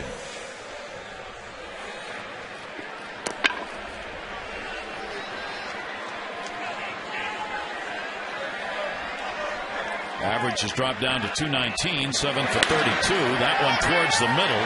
Backhanded. Rodriguez the throw. Not in time. It's an infield hit. And let's check in with Amber. Well, when Dave Tremblay mixed up the lineup earlier today, that was more of what he was hoping for, some of those infield hits to get the offense going. That's exactly what they want to see here late in the game. Unfortunately, leading up to this point, though, it has been much of the same. At this point in the game, last night, there was 1 run for the Orioles on just 4 hits. Tonight, at this point, run on 5 hits. But, as I said, the good point is that you're starting to see a little spark there with Adam Jones. Let's see if they can do what they haven't been able to do, score some runs after the 7th inning here at Camden Yards. Gary? That has been a bugaboo. We are in the 6th inning here. The Orioles have been outscored 14-2 from the 7th inning on this year. So just take care of it in the 6th inning. You won't have to worry about it. That's right. Nolan Reimold hit by a pitch, and he is grounded out. Reimold will take it. Slider. Going to catch the outside corner for a strike. 3 for 16. Couple of walks. Home run, 2 RBIs for Reimold. Reimold wants to play. The Orioles have been protective of the heel that has bothered him with the Achilles tendon and heel problem he had from last year, but he is itching to be in the lineup on a regular basis. 0-1 delivery to him. Reimold, a chopper. That's going to go to Longoria. Rodriguez, relay not in time. That ball not hit hard enough. They do get the force out. It was like Longoria may have had some problems getting it out of his glove. I wasn't sure if this caught a spike. Yeah, he did. Really affected the throw to second base, and watched his foot catch the pant leg. Really throws off his rhythm, throws a changeup to second base. See, that's why you do it on your knees. That's why you just get down and take ground balls only on your knees. That's right. You never get your pant leg with your spike that way. I was going to say that's why for past decades you wore your pants up. It's true. Then that wouldn't happen. It would not have happened in the 70s. No. That's for sure. Here's Garrett Atkins, runner at first down, 1 down. Atkins will take the breaking ball outside. And the Orioles still looking to try and bunch a couple of hits together, if you will. Atkins reached on an error, and he is flied out on the error of the ball game. Longoria made it at third base. Last year, slugging percentage dipped by more than 100 points in his career for his career mark. Runner goes, hit and run was on again. First base, Pena. Reaching into the seats. Got it. Fine defensive play made as Pena reached into the seats for it. The first base umpire, Tim Welke, right there to make the call. Well, one of the better fielding first basemen in baseball. Thought it was going to be out of his reach. Right in the webbing of the glove. Outstanding. It's to the backhand side. Just an outstanding play. He had a lot to be concerned with over there. Fans, stands, and the ball. Great concentration. Another one of the reasons why that left-handed bat is in the lineup, and the only left-handed bat in this game. Plays like that at first base. Reimold was able to get back to first, and now there are 2 down. Ty Wigginton has flied out to right field twice. 2 for 11 on the year. Wigginton will take the pitch down low for a ball. Wigginton is 3 for 8 with a home run, lifetime off Jeff Neiman.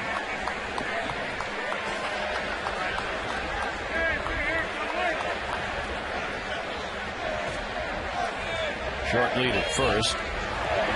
And he gets it left field, way back. Ty Wigginton, goodbye, home run, and the Orioles add 2.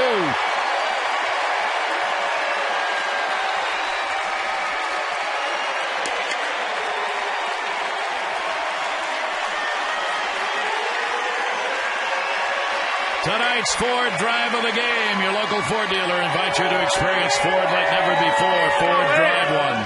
You can tell by the crack of the bat. Looks like a backup slider. Wigginton right on it. Bat head to the ball. Well up into the left field stands. That had the sound of distance, didn't it? It sure did. The crack of the bat. First home run of the season and the first RBIs for Ty Wigginton. And the Orioles lead at 3-0. And a breaking ball strike taken by Matusz, who has singled and struck out. No, Wigginton rocks the house with that one. Off Neiman, who gave up only 17 all last year. Inside for a ball. 1 ball, 1 strike count.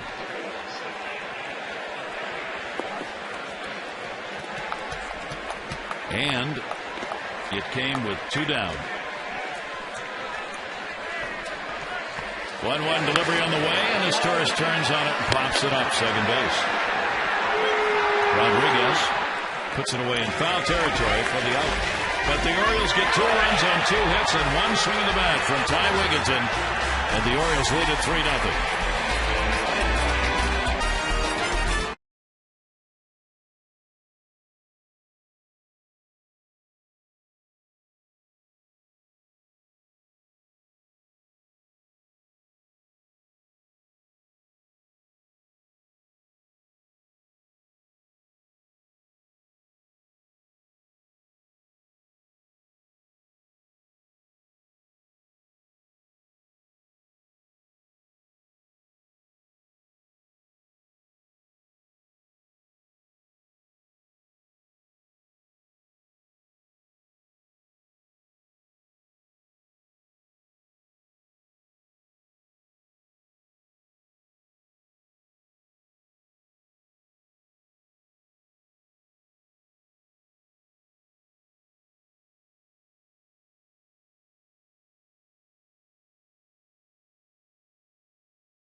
Our coverage on MASN HD begins at 1 with those extra presented by a local Ford dealer, followed by game coverage at 1:30.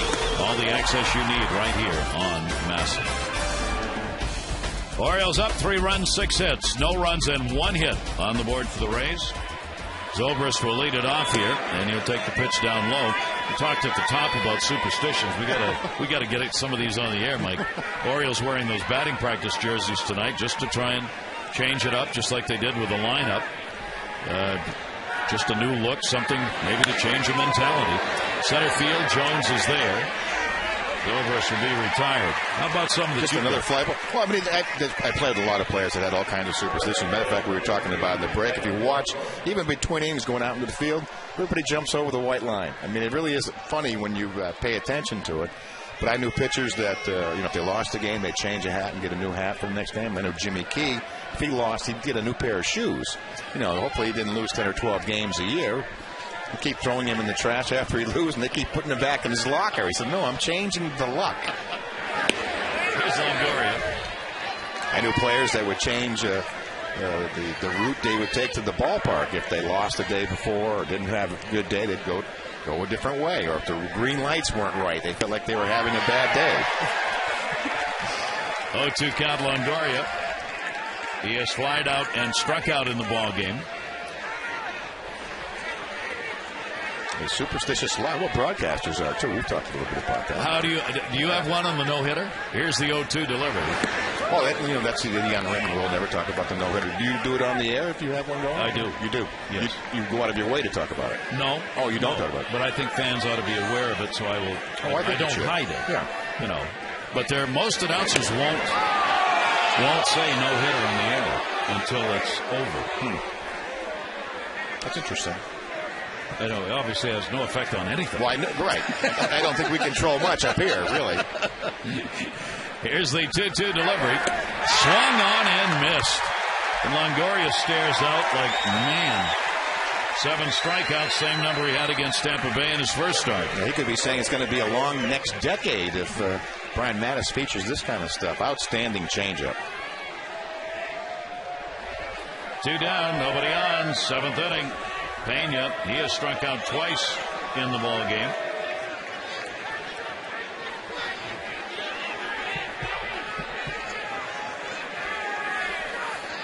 Two down with the bases empty. Shift is on against the left-hander. He takes the big cut and misses. This does remind me a little bit of how early we would have a team meeting and the team was not playing well. And invariably, and I didn't figure this out too much later, he would have the team meeting on a day that Palmer was due to pitch. And I think that Brian Matusz has kind of fallen into that category. If you're going to change something up, it'd be probably a pretty good idea to have him on the mound that night. Check swing. That's going to be a base hit. Tejada was in the shift all the way over to shortstop. So the 2 hits in the ball game tonight have not gone 90 feet. Miguel Tejada playing over really in the shortstop hole. But you can see how baffled Pena is about what is coming. That's why I don't know if he really can play the shift. No. With that kind of a matchup. No. You have to play it more traditional. Little bitty check swing single. Second hit for the Rays. And with 2 down, it'll bring up Upton. He has walked and been called out on strikes. And Matusz out of the stretch. Fastball is going to be away for a ball.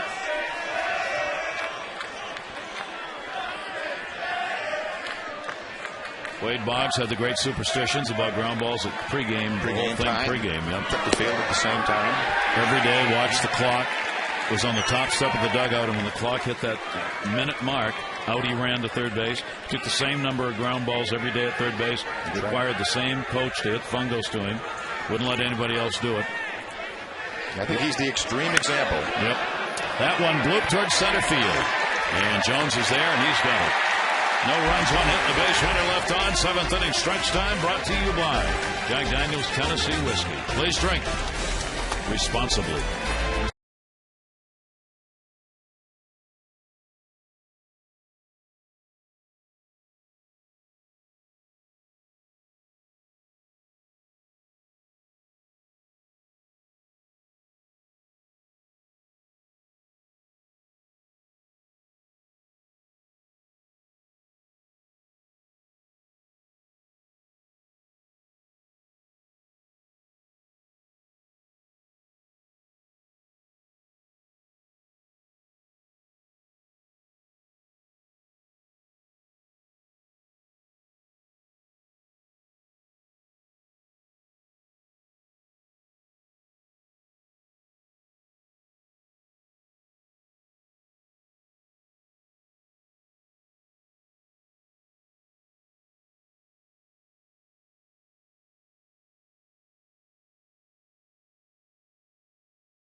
One as well. Welcome back here to Camden Yards. What a performance so far. Very impressive. Very impressive. Right from the start, first pitch of the ball game, has changed speeds, moved the ball around, an assortment of mishits.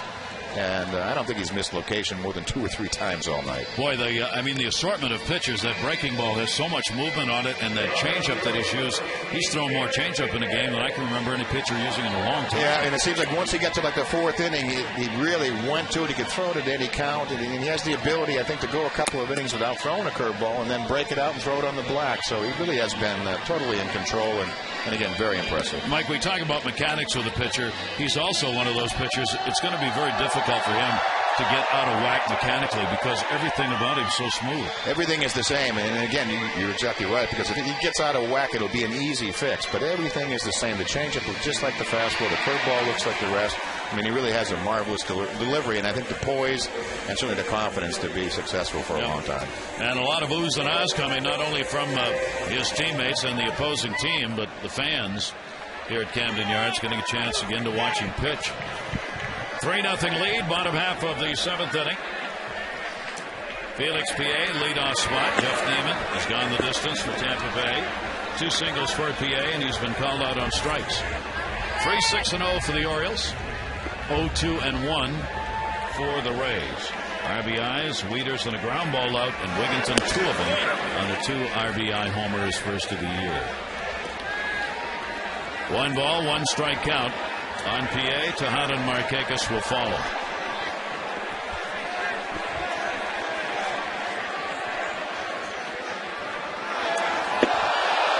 And I got to tell you, I want to go back to the pitch before that and PA's actions at the plate, because I'm not sure that wasn't intentional. PA does a lot of things up there that antagonize people, opposing players. Let's take a look at the pitch before to see what we're talking about. Now watch him when he says something to the umpire and the catcher and kind of gives you that little snarl as he walks away. He does a lot of that at the plate. Players don't like that. So he answers with a base hit. Knocked down by Upton. PA with a big turn. He's going to try for second, and he's trapped. And those are the instincts of the game that sometimes he just doesn't have. He took an enormous turn to try and go to second. Upton had actually had to box the ball in center, but then got it in, and he got trapped. You see PA as he rounds first base, takes a big turn and then stops and then tries to restart the engines. Turns into a pretty easy out for the Rays. So a leadoff runner taken out on the base pass. Third runner taken out on the base pass in these 2 games. Here's Tejada. He has flied out twice and been hit by a pitch. And the pitch is going to be away for a ball.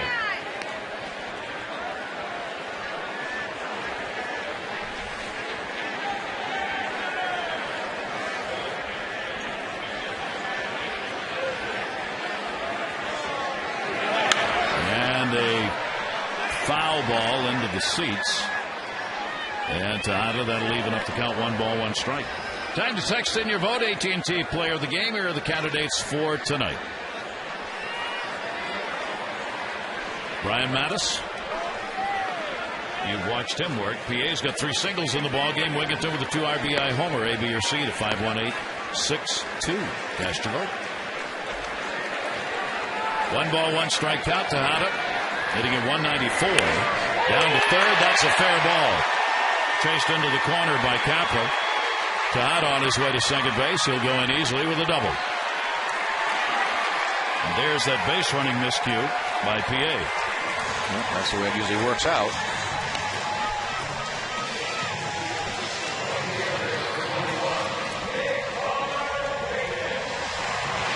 Take a look at Mickey getting the bat head out right down the line. Favorable count. Hooks away from Longoria, clearly down the line. And one thing Mickey does extremely well of late, hit that double. He has been a doubles machine throughout his career. Led the National League last year and on that all-time hits list now. 2,121. Tied with Tommy Davis. A couple of Dodgers there, Davis and Snyder. Here's Markakis. He's got the RBI chance. Markakis had a single in the ball game and has grounded out, flied out.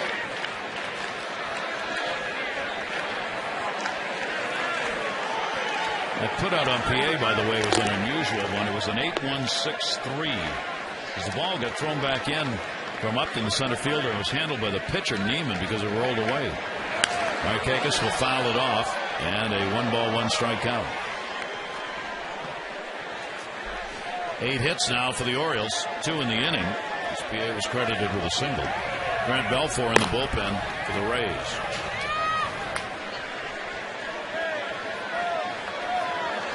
Markakis now 8 for 20 with a home run, lifetime off this 27-year-old right-hander.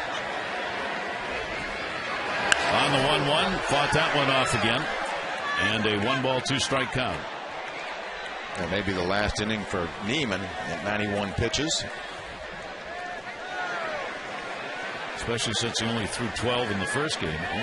That's right. Before he got the line drive off his shoulder.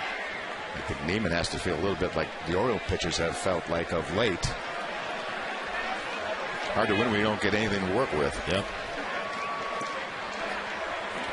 Off second base, Tejada. Here's the 1-2 delivery.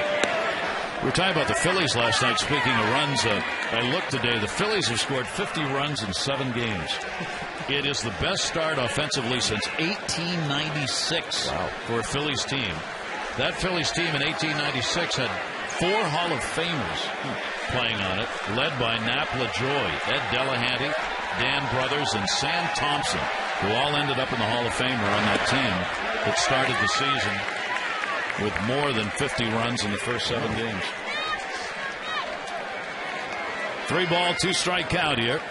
And that last look, they'd only given up 19 or 20 runs. The last I looked, the differential has to be. They have the best differential in the majors. 3-2-1 down. Markakis trying to pick up the RBI.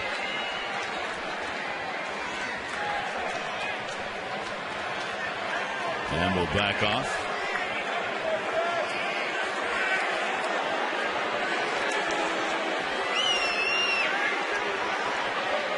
We got that. The Elias Sports Bureau had that, and another one that they had today was the in the ball game last night. Jose Guillen got a home run after a pop-up was dropped for an error, and he kept his at-bat alive. How many times do you think that would have happened over the last 10 years? 10 years? A drop, pop-up, and a home run. And I'm asking, it's not fair because I had no idea how many times, but they went back and looked it up. So fans, how many do you think? 3-2 delivery fouled away. Last 10 years, 23 times a ball has been dropped for an error in foul territory, and the batter has hit a home run with the at-bat stayed alive. I thought actually that was a few. You thought there would be more? No, I thought there'd be less. Actually. That's a number in my head. It was 10. I was thinking really? 10. Well, you were right there. That's an amazing stat. I don't know. How do you research that? I don't know. Yeah. Here's the 3-2 delivery on the way, and again off the fist. That'll be foul back, and it stays at 3-2. Markakis in a battle here with Neiman. Dave Tremblay wants all the runs his team can get out of this 4-game losing streak and give themselves a chance to take a series tomorrow to round out the homestand before they head out to Oakland, up to Seattle, and all the way back to Boston.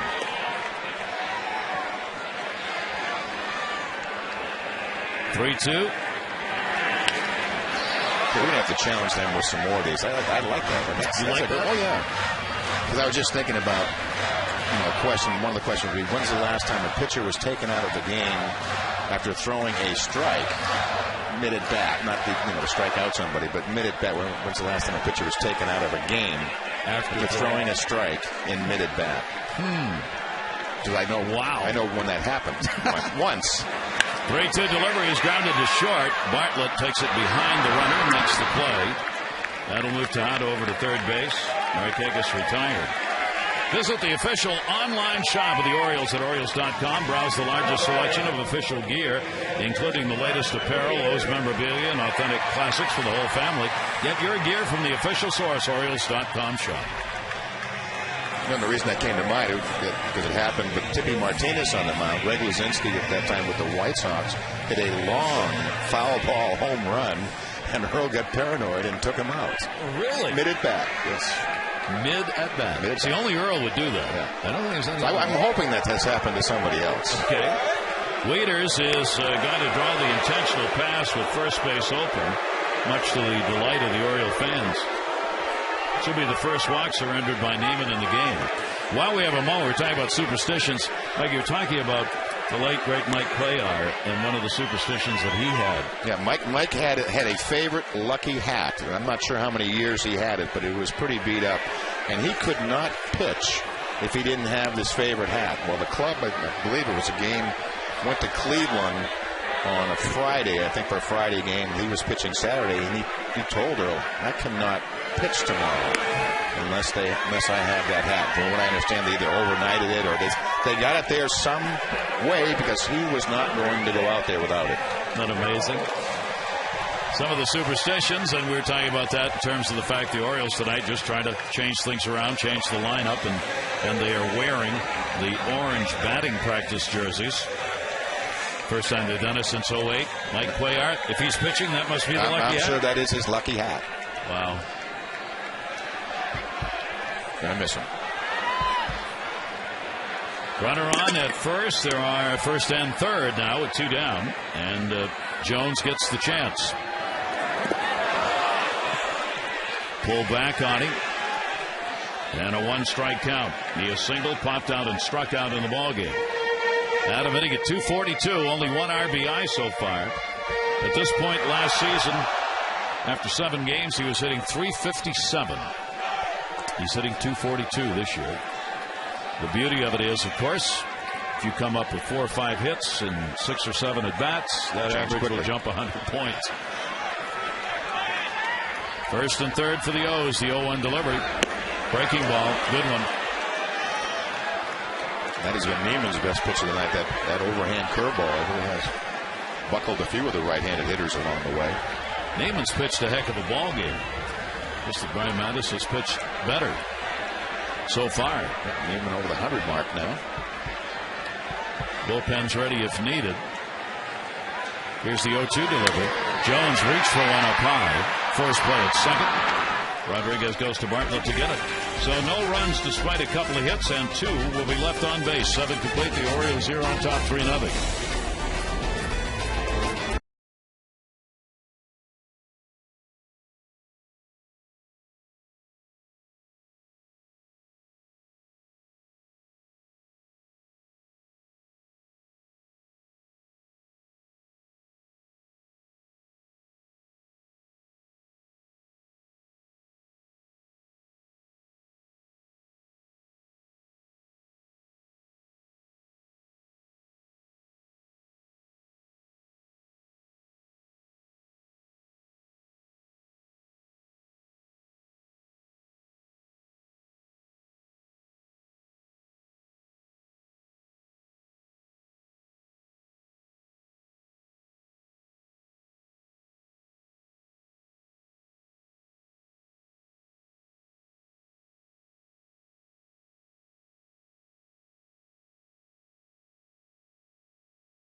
Too late.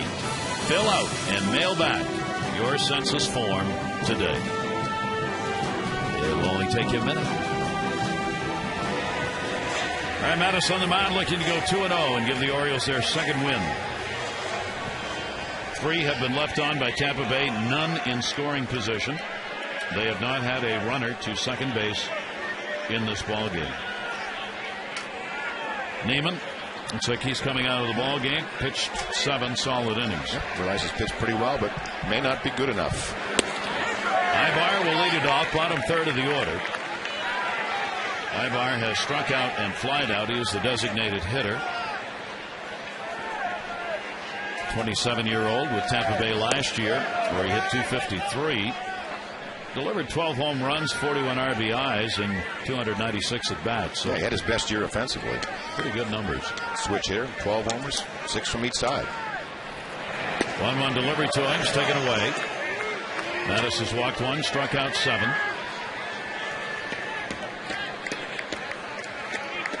Two singles in the ball game, 1 a bunt and 1 an unintentional swinging bunt.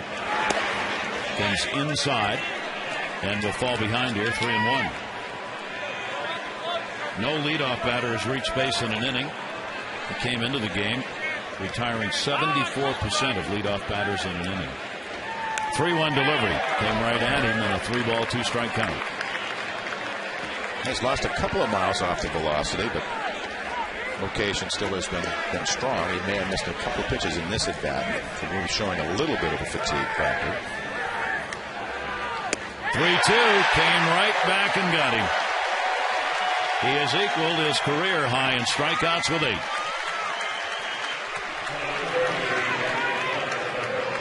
The longest out of his career has gone 7 3 times. You see him lay back just a little bit longer in the delivery. Get back up into the 90-mile-an-hour mark. 1 down, 8th inning. Here's Navarro. He's popped out and grounded out 0 for 6 in the 2-game set. Tampa Bay went 30-30 against left-handers last year. They are 0-2 against lefties early on this year. Andy Pettit, one of those they've gone up against. Here's the 1-0 delivery on the way. Up the middle. Backhanded, no. Wigginton. Looked like that one may have gotten even underneath the glove, closer to the body. And Navarro has the first solid hit of the game for the Rays. Well, first hit to make the outfield grass. Right back on the throwing arm side of Matusz. Unable to do much about it. 1 down. Number 9 hitter Gabe Kapler. He is popped out and flied out. Up high for a ball.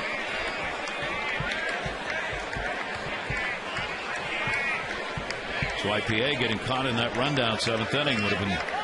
Now there's no guarantee Tejada would have followed with a double, but would have given the Orioles a chance to have an inning, maybe add a run or 2. And it would be enormous against this Tampa Bay team.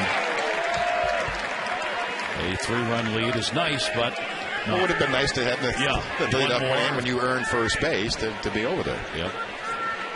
Kapler looking for his first hit of the season. He's 0 for 6. And a little looper to left field. PA coming. Not going to get it. And there are 2 on. So Kapler, the dying quail into left, and with 1 away, Tampa Bay is going to get the potential tying run to the plate in the person of the toughest hitter against the Orioles, Bartlett, the leadoff batter.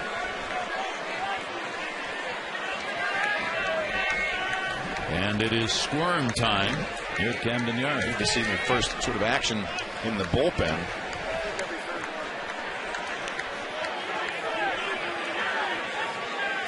Bartlett has flied out twice and popped out. 1 for 8 in the series. Bowman and Johnson in the bullpen. The pitch is away for a ball. Number 97 for Brian Matusz.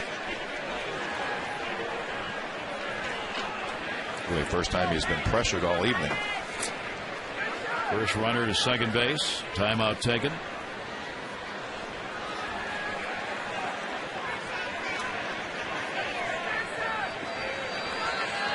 Bartlett with that 17-game hit streak here in Baltimore. And he's going to continue it. That's going to be a base hit. PA. Navarro is going to make a turn and stop. And the bases are loaded. And clearly, Matusz has tired a bit, just enough for Tampa Bay to find a way to get some hits, and they've loaded them up with 1 out. They had to reach back on that 3-2 pitch to start off the inning, but they've been just kind of picking away. Sands maybe could have a couple, just again, bloopers. Still not attacking the ball. First thing, kind of doing okay.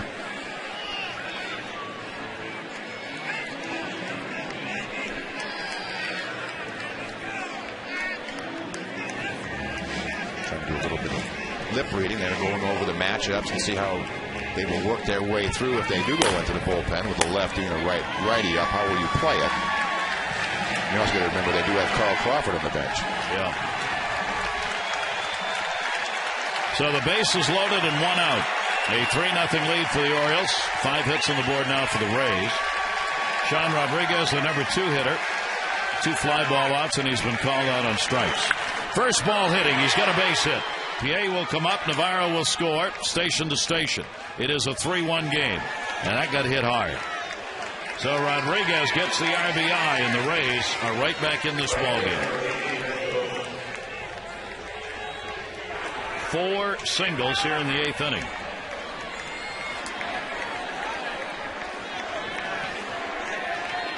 The hardest job for any manager is the decision on when to make the move, and the decision has been made. Dave Tremblay is on his way out with Zobrist, the number 3 hitter, coming up. Jim Johnson will come on to do the pitching. Matusz is going to get a great hand here from the Oriole faithful. He will leave the ball game responsible for the 3 runners on.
Coming in with a 6-2 record, including a victory in his first start this season against Tampa Bay, and he had it all going in this one. 1 walk, career high tying 8 strikeouts, leaving the game with a great roar from the crowd. And now it's up to Jim Johnson.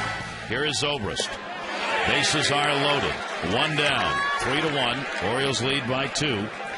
And Zobrist is not exactly the batter Johnson might want to have against him here in this situation. No, I think it's about who's available, and you can see those numbers historically. 4 for 7, a home run, RBI, and has a K.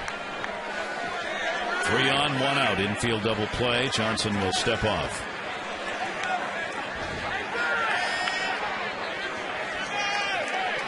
So the Orioles again have given up a run after the 7th inning. Swung out and missed, and a 1-ball, 1-strike count. Zobrist in this game a single, 1 for 3. Switch hitter.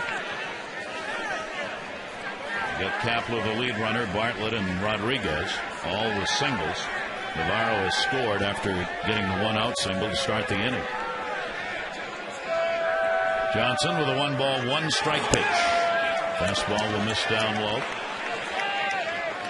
Johnson has given up the run on 2 hits and 2 2/3 innings. 3 strikeouts and no walks so far this year. Brian Matusz watching.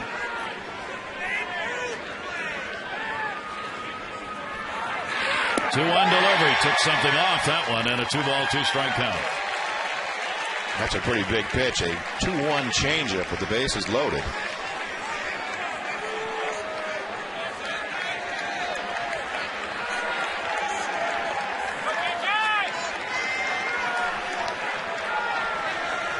Runners edging off. Here's the 2-2. Zobrist just fouls that one back.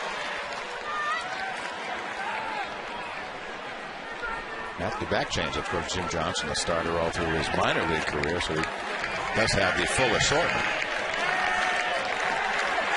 Zobrist last year hit .407 against the Orioles. He had 7 homers and 18 RBIs.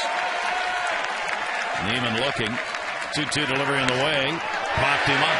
Second base. Wigginton is tourist. Look out. Shortstop will move over to take it. Zobrist retired. Let's take a look at Jim Johnson's sequence to Ben Zobrist. Starts him off with a breaking ball. Straight changeup. Fastball down. That power sinker. Then really went to the changeup. Made some big pitches when he needed to.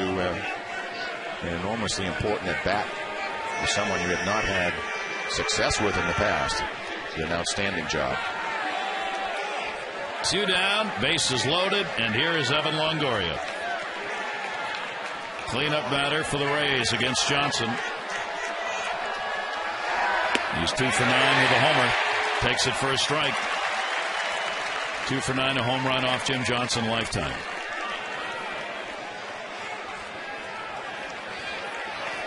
Talk about a week and a half of tough ball games. The Rays have played them. And that's going to be a base hit into left field. Runners going. Kapler scores. Bartlett coming. Bartlett in. He scores. Backed up by Johnson. And this game is tied at 3-3.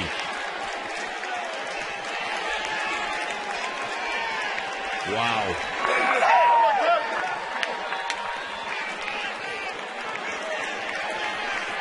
So Tampa Bay has battled back in the 8th inning.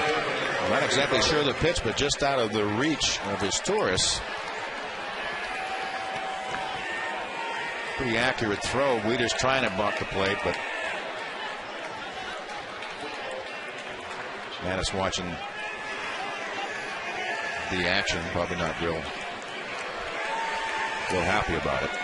And the runs will be charged to Matusz, and in fact he's responsible for the runner at third base. Ullman coming on, Johnson out.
Inherited runners that score. Now Will Ullman's on. Vaughn trying to stop the bleeding. Ryan Matusz can't win this. Could lose it. Guthrie certainly coming over to console Matusz. It really is a shame, as well as he had pitched, that will not be in line for a win. Lefty against lefty. Ullman on to face Pena, who has singled and struck out twice in the ball game. Runners at first and third. Rodriguez, the lead runner, and Longoria with the 2 RBIs over at first base. 2 down. And the pitch will be taken away for a ball. Longoria getting RBIs 7 and 8 on that base hit. He now leads Tampa in runs batted in. A virtual blank scorecard on the Tampa Bay side until this 8th inning. They still don't have an extra base hit. But 7 singles have given them 3 runs. And bunched together. Shift is on. 1-0 delivery on the way. Breaking ball. Wieters stops it. And a 2-0 count on Pena. That's a tough block on Wieters' part. Biting slider in the dirt. It's going to have that sideways sort of spin to it. It'll kick back. There's the shift. Tejada held over towards third. Will Oman and the chance here to really help out get this inning over with. 2-0 delivery, and that's going to be up the middle. Great stop as Torres up throws and can't get him. It would have required a pick by Atkins, and he couldn't come up with it. Another run will score. It is a 4-3 Rays lead. Well placed by Pena. Again, the shift hasn't totally worked against him in this series, but it's a long throw. Nice play by Torres, but just short, and Atkins unable to come up with it. Just goes off the webbing of his glove.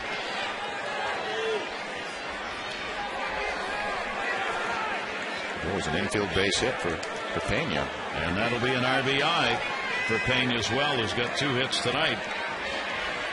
He's the only left-hander in the lineup, has 2 hits off left-handers. Yeah, and he's had some infield base hits in this series, really. A hitter known for his power. Tampa Bay is batted around. This is the 9th man to come up here in the 8th inning. Upton has walked, struck out, flied out. 4 runs now are charged against the Orioles starter Brian Matusz. 4 runs, 6 hits, and 7 1/3 innings. Upton will take the pitch. That's a called strike.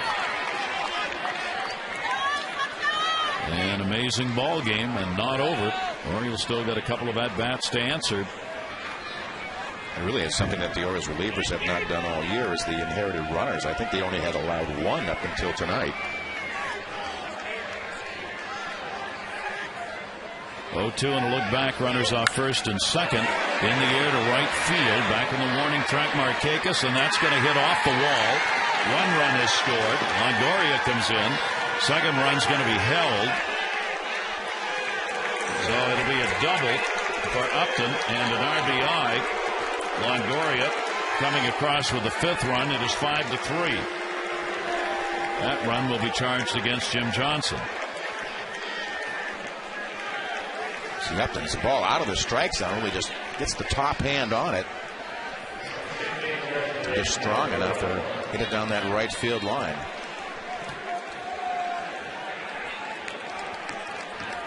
So big hits here with 2 away. Longoria and Upton. Upton gets his 2nd RBI. Longoria, by the way, has picked up 8 on the year now and 2 in scoring position still. It is Willie Ibar who started this inning out, striking out. What a difference 1 time through the lineup makes in this case. Well, it was changed so quickly.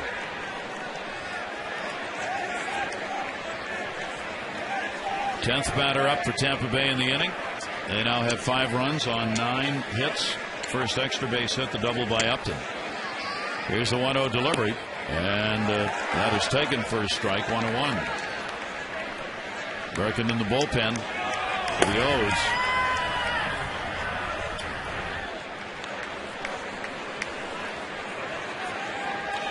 Seven hits in the 8th inning. They had only 2 coming in. Here's the 1-1 delivery. Down low, boxed again.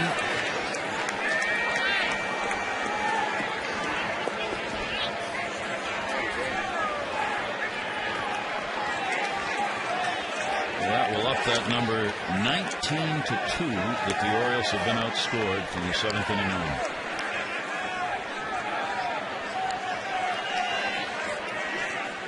Two ball, 1 strike count. Runners off second and third. Ullman's pitch swung on and foul tipped into the mitt, and it is 2-2.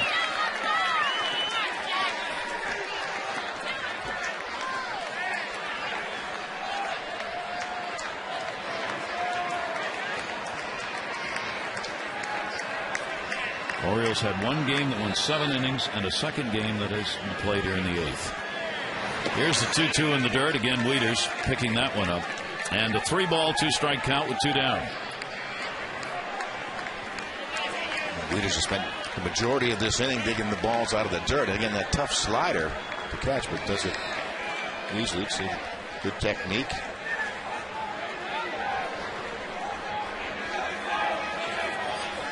(3-2). And a ground ball up the middle. Play's got to be made at first base. Wigginton a running throw, and will get it over there in time to get the out. But a 5-run 8th inning, and the Rays lead for the first time.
Their starter, who was going to come out of the ball game regardless, and Dan Wheeler's come on in relief.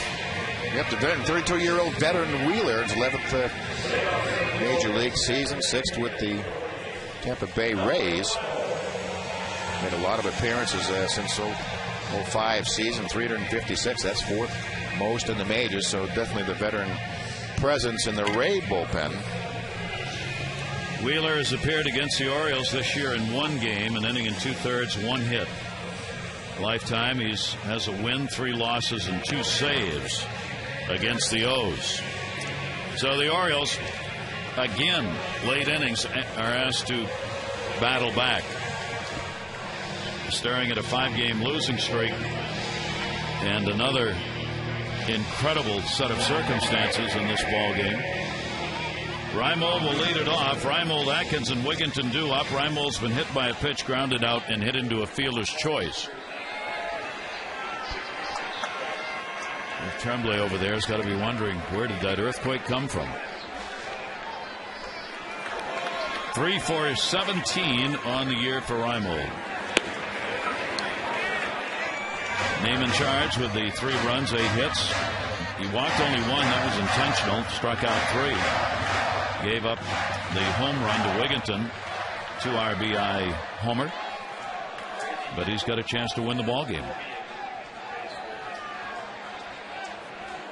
The 0-1 delivery by Wheeler. Reimold will take a strike on the outside corner. 0-2.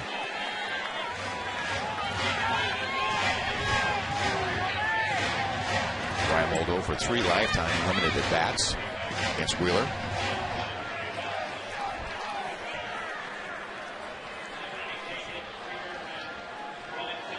0-2 to Reimold. Stays off the pitch and a 1-ball 2-strike count. Tampa Bay's had a little bit of concern on the season about how their bullpen would be this year. So far, they have the highest ERA of anyone in the league at 7.4. Choke Cormier warming up. Here's the 1-2 delivery. Reimold inside out to first. Pena has already gone into the stands once. Doesn't have to this time. 1 away. 13,731 the announced attendance on Weeder's T-shirt night here at the ballpark.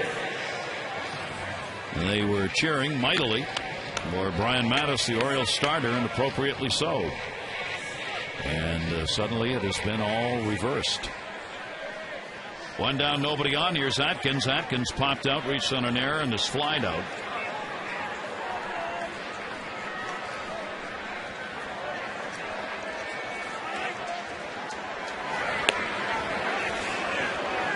It really hasn't been an amazing shift of momentum. I mean, and it happens so it's just as well as Matusz pitch. You can't. It's not physically possible, I don't think, to pitch much better than he did. Garrett Atkins, 7 for 27 on the year. The Orioles have had leads in 5 of the 6 games that they have lost. Leads in 5 of 6 at some point. This is another one if they don't come back to win it.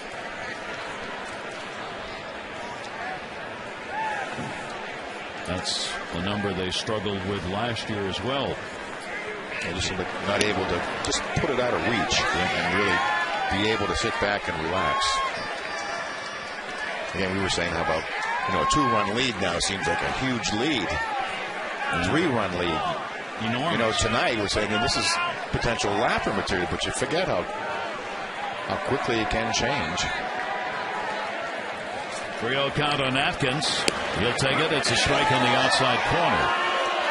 With the Oriole offense right now, what you have to say is we really just need a base runner, and we could really start doing some of the same things that other clubs have done to us in this season.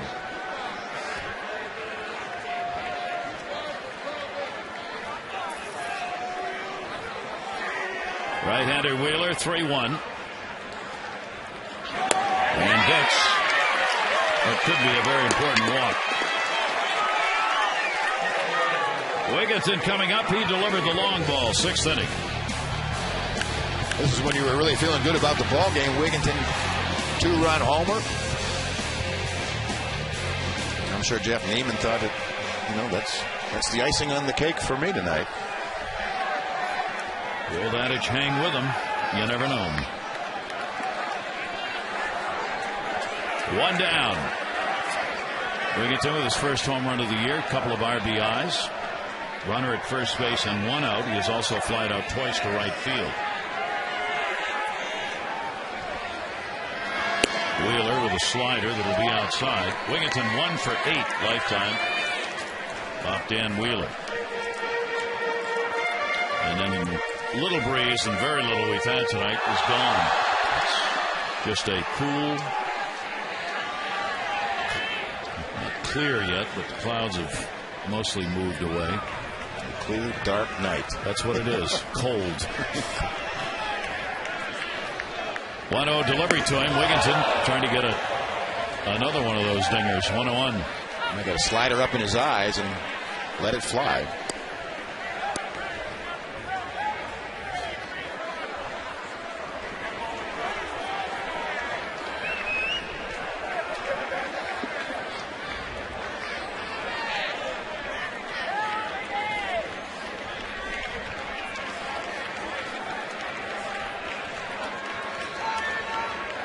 No lead at first.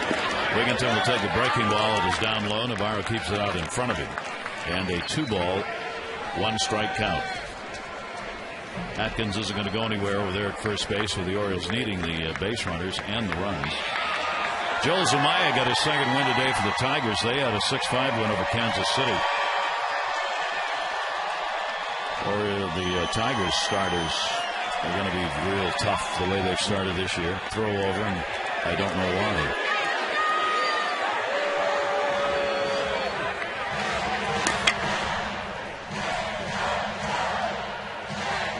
Sometimes you throw to first because you'd rather not throw home. I always felt when there was a good hitter at the plate, that I'll throw to any base but home. Here's the 2-1 delivery by Wheeler, and the strike called in the outside corner. 2-2. Wigginton didn't think so. That pitch has pretty much been a strike all night for Mike DeMuro, the home plate umpire. That was a quality pitch for a 2-1 count. Sometimes you just try to throw it to the middle of the plate, thinking the break is going to fool the hitter.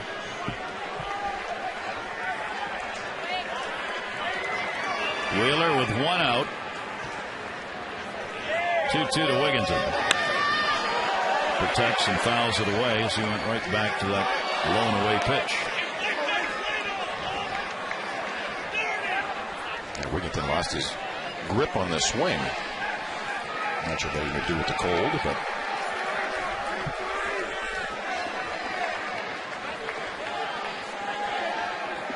Wheeler's a workhorse. 355 times out over the last 5 years, 4th most in the majors. Here's the 2-2 delivery, and that's going to be outside 3-2. So Wigginton works it full, only 1 away. You manage. Do you send Atkins? no. He stays right there at first base because you don't want to strike him out, throw him out. Well, the pressure is clearly on Wheeler. He's 1 ball away from getting himself into some hot water.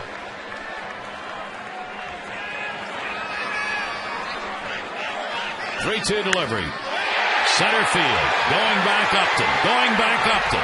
At the wall. And he's got it. 2 down.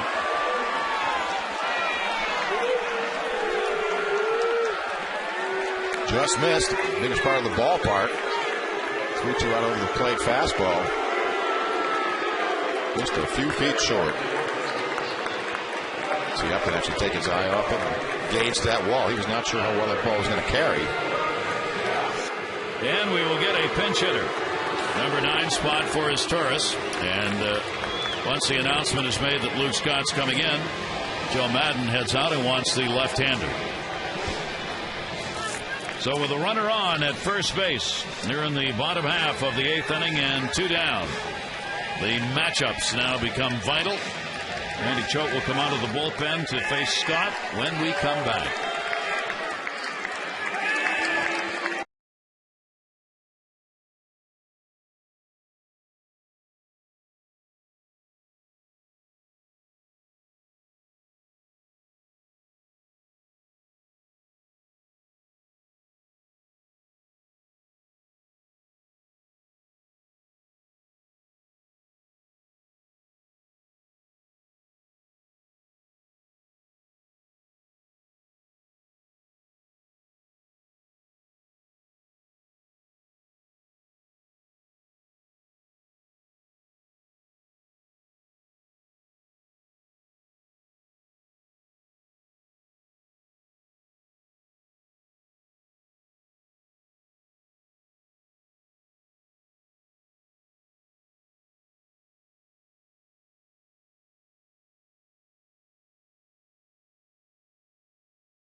So far this year has allowed 8 base hits over that time and 6 earned runs, but one of the few left-handers that the Rays have in their bullpen. And actually, Luke Scott has some pretty good numbers against Randy Choate. 3 for 7 lifetime, 4.29 average. But if that is your role in the bullpen, that is your role, regardless of the matchups. And you can see why it's a 1-on, 1-in, 1-out pitcher.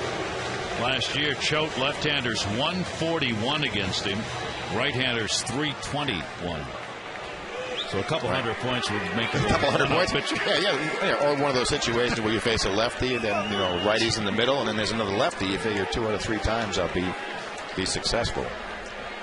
Runner at first, 2 down. Luke Scott, pinch hitting role. Hitting for his Taurus. Right. Usually what makes you so tough on lefties what makes you susceptible to the right-handed hitters. And Scott will take it outside for a ball. Luke hitting 190 overall, a home run, 2 RBIs. This is the first opportunity this year he's had as a pinch hitter. He hit the lefties pretty decently last year. They've got the shift on against him. And he lifts it to right field. It is way back. And goodbye! Home run! A pinch hit homer. Luke Scott. And the Orioles have tied it up at 5.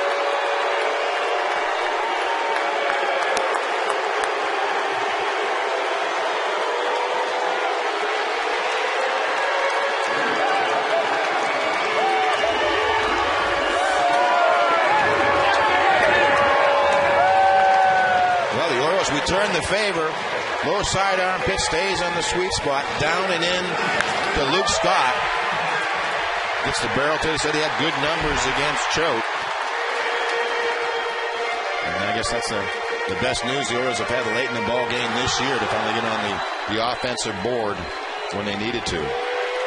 And it is a 5-5 game as PA stands in. Luke Scott's second home run. He now has 4 RBIs. Driving in Atkins, who drew the walk. One will be charged to Wheeler.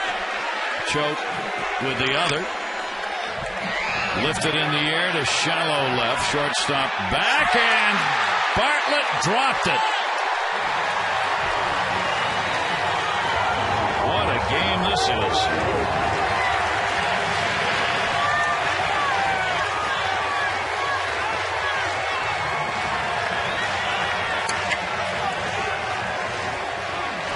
PA is on again. 3 singles. We'll see what that one's called. Sure looked like Bartlett could have put that one away, and it'll be an error. Joe Madden's on his way out again.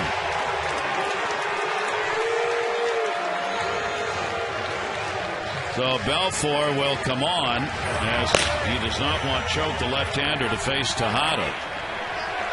So back and forth we go. The Orioles have battled back here in the bottom of the 8th inning and have tied it up on Scott's home run.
Tied the game up here in the 8th inning. Now the Orioles are trying to put another one up. Grant Belfour on. Yeah, Grant Belfour, a couple of years ago, just had one of the most marvelous years of any reliever can. Power arm. He's pitched 3 innings this year. A couple of base hits. 1 earned run allowed. Of course, that high riding fastball.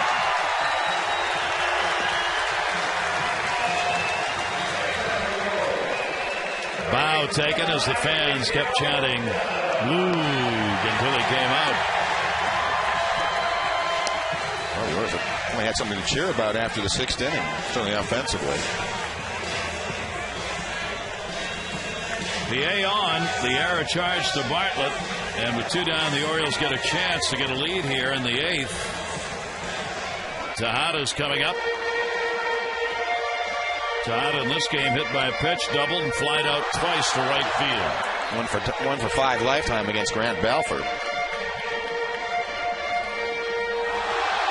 Balfour against the Orioles this year. One game previously, he gave up a run on 2 hits and 2 innings in the series in Tampa Bay. A pretty good running situation here for Dave Tremblay. Score tied. Middle of the order ready to come up. Soft toss over to first base. PA back. And you would actually think he'd be running early in the count. A lot of Miguel's at-bats don't run more than 3 or 4 pitches on an occasion. But it also gives him a shot at that right field hole. Also, that Miggy is so adept at hitting the ball that way. Strike on the outside corner from Balfour. So both of the starters non-decisioned in this ball game now. Belongs to the bullpen. Balfour and Ullman currently. Choate responsible for the base runner. And a strike. Tejada thought that was going to be away and busted inside on him in an 0-2 count. 92-mile-an-hour fastball. And that's what the majority of pitches will be from Balfour. 0-2. PA's not made a move to go at first. That one towards second. That's going to be knocked down by Rodriguez, who gets up and gets the out. But the Orioles battle back as they pick up the 2 runs. They came on 1 swing of the bat. Luke Scott, second home run of the season, his first ever pinch hit homer. And we go to the 9th in a 5-5 game.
Mail flat rate boxes only from the Postal Service. A simpler way to ship.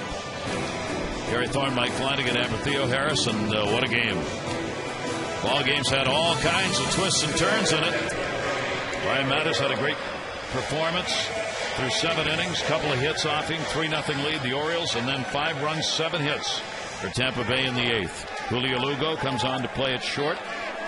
Orioles respond in the 8th inning with that homer by Scott. They've tied it up. We're in the 9th. Will Ullman stays on the mound, and Navarro to be followed by Kapler and Bartlett. Well, now neither starter involved in the decision. A roller coaster ride for both starters. Neiman was out. He was a potential loser. Then he was a potential winner, and now he's got his no decision. In a matter of 1 inning, both pitchers had a chance to be both a winner and a loser at the same time. and And there's Will Ullman on the mound, and he came in, gives up a couple of runs, looked like he got a chance to lose, and Luke Scott comes through. So roller coaster ride, pitch by pitch, late in this one. Navarro 1 for 3 with a run scored in the game. Navarro on the slow roller. Here's Lugo, first chance. 1 down, 9th inning. Orioles bullpen will remain active. Clay Meredith and Michael Gonzalez back after going home for the birth of his first child. So Gonzalez, if there's a save situation, looks like he may be ready to come in. Well, that's what Dave Tremblay was saying before the game. If he's in and Rick Krenz feels like he's ready to close, then that's the way we're going to do it. 1 ball, 1 strikeout. Gabe Kapler 1 for 3 with a run scored in the game. He was single, flied out, and popped out. Will Oman comes on and gets the strike against him. 5-5, 9th inning. Teams are even, 5 runs, 9 hits. Rays have committed a couple of errors, but they have not affected the runs that were scored. The runs are earned.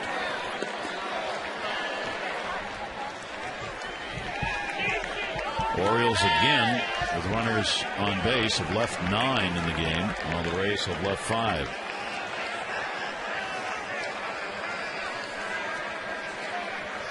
Oh-2 delivery.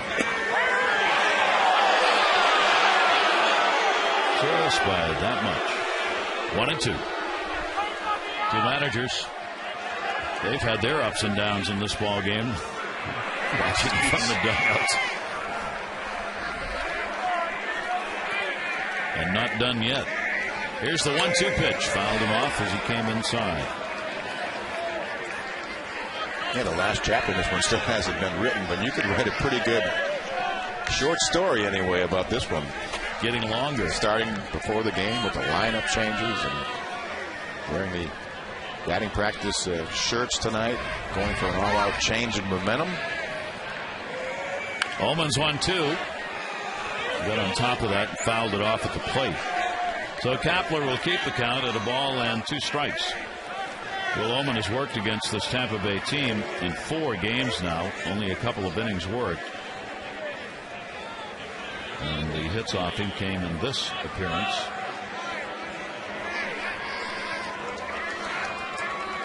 One ball, 2 strike delivery. Slice to right will take us over. 2 down.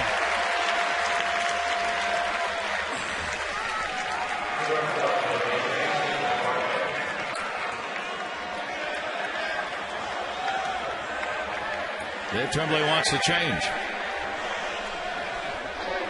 You got Bartlett coming up. So Clay Meredith is warming up to come in just in this situation. Will Ullman will lead the ball game, tied at 5-5, 2 down.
These all-important outs, Clay Meredith. Yeah, you use a couple starters through the first part of this game, and all of a sudden it seems like both bullpens are really unloading down here, down the stretch. Clay Meredith, that underarm sort of delivery, fastball, slider, keeps the ball down. And that is his strength. Meredith has worked this season in one game against the Rays, 2/3 of an inning, a run on 2 hits. Bartlett 0 for 1 against him. Bartlett has extended his hit streak here in Baltimore against the Orioles to 18 games. He got a single his last time up, 1 for 4. Ironically, he has now tied the longest active road hitting streak, the irony being that Julio Lugo is one of the 3 to hold it. Lugo's got it against the Phillies. Andrew Jones has it against the Brewers, and now Bartlett has it against the Orioles. 18 consecutive games in which they've had hits in the opponent's ballpark. Certainly, Bartlett is going to get many more opportunities in this division. Lugo's not. That's right. Wrong lead. Not play the Phillies that often. A 3-ball, 1-strike count on Jason Bartlett. 2 down, nobody on, 9th inning. Bartlett takes it. That was there. And the count goes to 3-2. Johnson, the 3rd of an inning, gave up a hit and a run. Will Ullman, 3rd of an inning, couple of hits. Now Meredith. Ullman worked an inning with it. Fouls that one off. And a 3-ball, 2-strike count.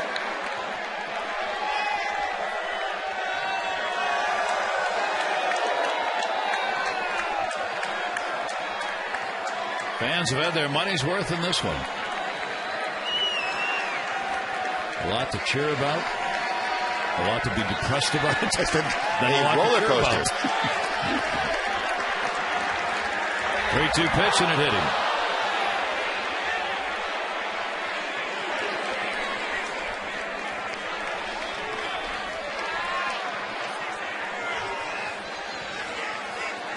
Well, looks like one's got away from Clay Meredith. You have that low delivery, and hitters just try to wait and stay back. Now prone with that outstanding movement from that delivery.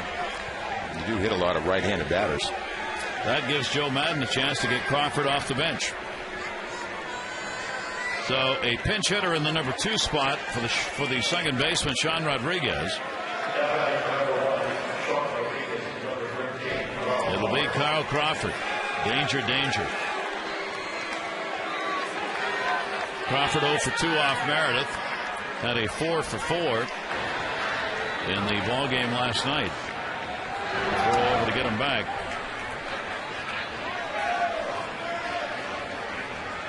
Well, pretty good move by Joe Madden in this situation. He's putting Carl Crawford, maybe his best hitter, in a situation where Dave Tremblay is reluctant to go to the bullpen. Crawford hitting .375, a homer, 7 RBIs. Obviously, Meredith much tougher against right-handed hitters than left-handed, which is usually the case when you throw down under. Yeah. Crawford fouls it off, going after the first pitch. Crawford's 4 for 4 ball game was the 4th of his career, and the 21st 4-hit game. So he's had 4 for 5, 4 for 6. 21 of those with 4-hit ball games, and 4 where he's gone 4 for 4. 0-1 count. Couple of doubles, home run, 3 throws over to first base. Bartlett back. This may be what Mike was talking about. Throw to any base except the plate. Home. It's Carl Crawford. You can understand why. The 0-1 is outside, and a 1-ball, 1-strike count. Crawford is hitting .429 against the Orioles this year, 6 for 14, a homer and 4 RBIs. 1-1. Again outside. 2-ball, 1-strike count. We've got Zobrist on deck. Well, pitching very carefully to Carl Crawford. We watched 2 singles, a triple, and a homer last night. 2-1 delivery came inside. Wieters fakes the throw to first base. 3-ball, 1-strike count. It's kind of a pick your poison. I mean, Crawford's over Longoria. But the danger is to put that potential go-ahead run down to second base. Move him in the scoring position. But Meredith's he's going to be very careful. There's no question with Carl Crawford here. He's just not going to give in. 3-1 strike count. Bartlett off first base. And he got the strike, and it's 3-2.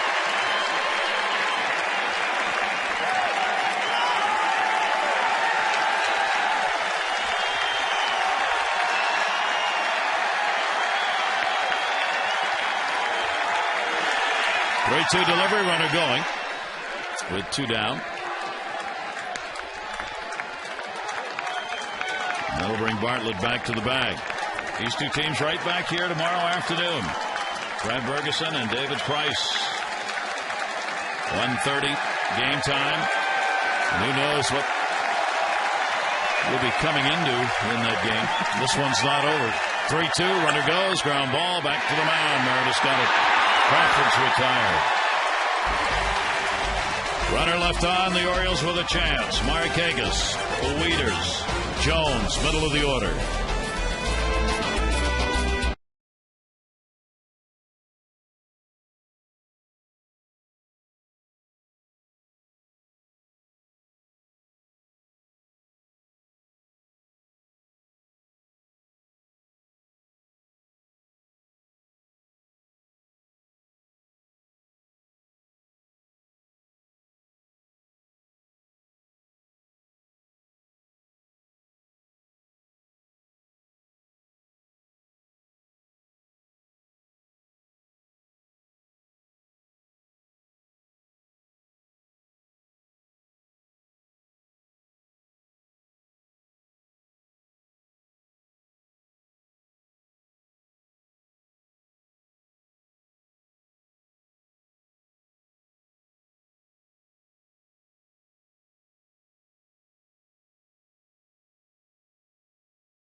His left-hander. Scott comes through, ties the ball game. 4 of the 5 runs the Orioles have scored tonight have come with 2 outs in the inning. Maybe the bats are back. Back to the booth, Gary and Mike. All right, Jim, thanks very much. We'll see now if they got one more in them. That will be the hope. Crawford's going to stay in the ball game. He will play in left field. Kapler has moved around to right field. Zobrist moves from right field to second base. And doing the pitching, Cormier out of the pen. Yeah, Lance Cormier, who spent the season in an Oriole uniform, does a nice job as a long man. Come in the middle of the games, pitch deep in the games, and doing the same role for the Tampa Bay Rays and almost the same identical type of stats. He pitched 77 innings for the Rays last year, about 75 hits. The year before with the Orioles, pitched 71 innings and allowed 78 hits. Almost identical stats. He has kind of a rubber arm, moves the ball around, a lot of breaking balls, straight changeup, really doesn't give in, and he really can be a pretty good asset to his staff. So the Orioles will try and finish it off in the bottom of the 9th inning. Markakis a single, 1 for 4 in the ball game. And put an end to this 4-game losing streak and set up a rubber match in the series tomorrow. Luke Scott had the home run out of the ball game after getting his pinch hit shot that tied it.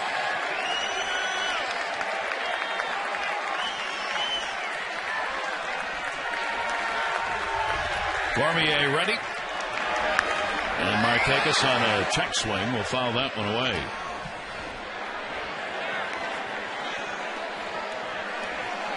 Four for 25 so far.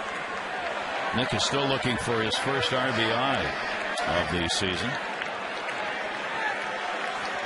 1 for 4 off Cormier. Inside to him, 1-1.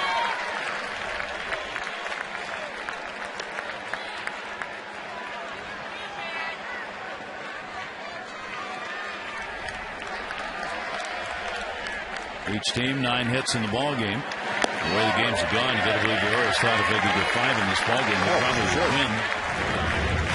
Matt Albers, if this thing is extended.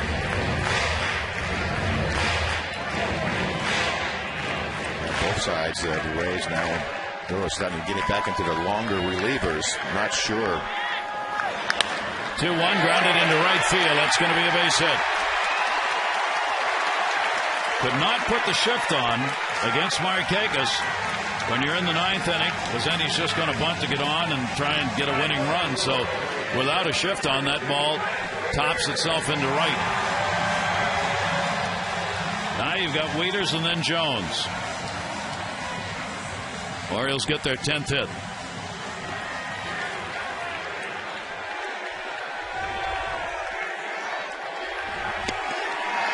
Joe Madden has really worked his way through his own bullpen to this point, but now no one up behind Cormier. So he's going to have to go through the heart of the Oriole lineup.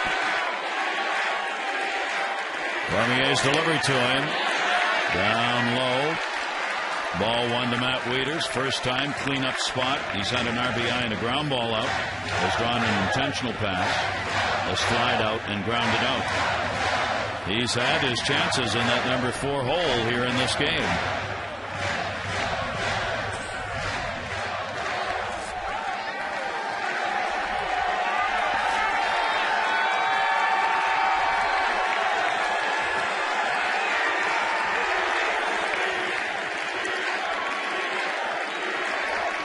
Markakis off first. Inside corner from Cormier. And a 1-ball, 1-strike count.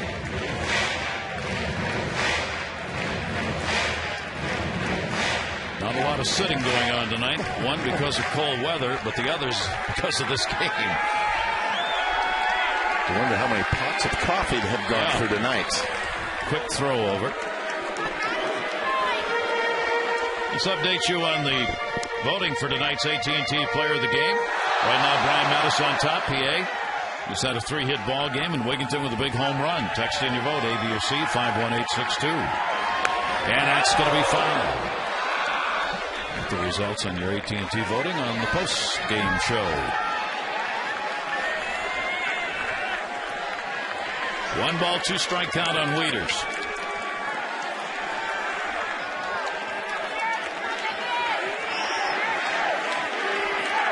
It's his T-shirt night.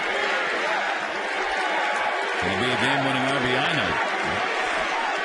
What about what? Poetic justice? Stays off the breaking ball inside. And the count will go to 2-2. As Oriole fans probably realize by now, Matt Wieters is one of the calmest, quietest players you'll find at Major League Baseball. You know, the good ones play at their own pace. Sometimes it can be misinterpreted as being a little too laid back. But the good ones, whether it's basketball, I've seen it. Eddie Murray was the same way.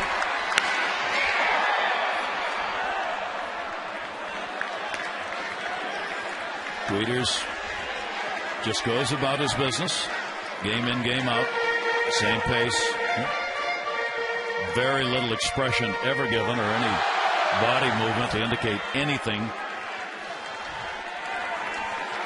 2-2 the count. He's got that hole between first and second now as Pena's got to hold the bag on Markakis. Here's the 2-2 delivery to him. Ground ball to second base. Not what he wanted. Bartlett, 2.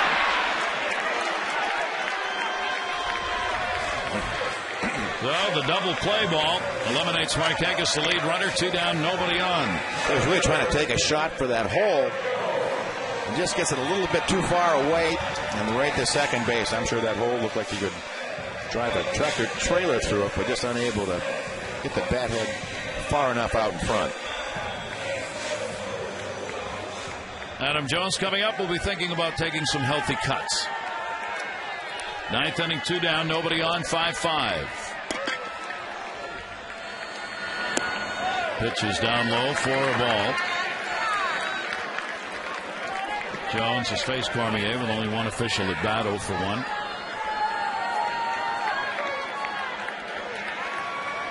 One 1-0 pitch. Little shift put on Jones the other way. They move Zobrist, the second baseman, over towards the bag, and the first baseman Pena towards the hole. The outfield shifts just a bit towards left. Here's the 2-0 delivery. A chopper. Cormier guns it and got him. Good play by Cormier. We are going extra innings. First time for both of these ball clubs. At the end of 9, it is 5-5.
We'll wrap up with Brad Bergeson taking the mound against David Price. So late, I forgot his first name. Sorry, Brad. Our coverage on Masson HD at 1 o'clock goes extra, presented by a local Ford dealer, followed by game coverage at 1:30. All the access you need right here on Masson. Matt Albers out of the bullpen. He's been pretty busy of late. This will be his 5th game. You can see the ERA of 4.15. Sort of rubber arm relievers, good sinker, good breaking ball when he's right. Here, without knowing when the end of this game is going to be. You only have extra inning ball games when the next day is a day game. Of course. That's one of those rules we were talking about. That is a baseball rule. That's right. That is one of those. Ben Zobrist will lead it off. He has singled 1 for 4. Zobrist 1 for 2 lifetime off Albers, and he will take that for a strike. Hitting at .333, a couple of RBIs. There's Zobrist on the season so far. Orioles now have Tejada, Lugo, Wigginton, and Atkins around the infield, with Lugo on for his Torres at short. The 0-1 pitch, and that will miss. 1 ball, 1 strike count. 9 left on by the O's, 6 by the Rays during regulation. Here's the 1-1 delivery. Stays away from that. And a 2 ball, 1 strike count. For Albers this season, he's appeared in 3 previous games against Tampa Bay, giving up 2 runs on 5 hits in 4 innings worked. 2-1 pitch is down and in, and the count goes to 3 balls and 1 strike on Zobrist. Zobrist, Longoria, and Pena. 5 runs, 7 hits in the 8th inning for Tampa Bay that gave them a 5-3 lead, and there's a leadoff walk.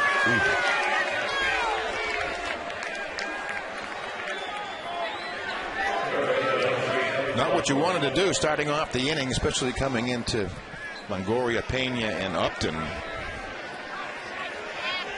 Evan Longoria, big hit in this game, 8th inning, as he delivered a 2 RBI single. 1 for 4 in the game, 1 for 7 in the series. And Longoria, now with 8 runs batted in, leads the Rays in RBIs. and in the dirt, and that's going to move the runner up. An ugly start to the 10th inning for the Orioles. Wild pitch.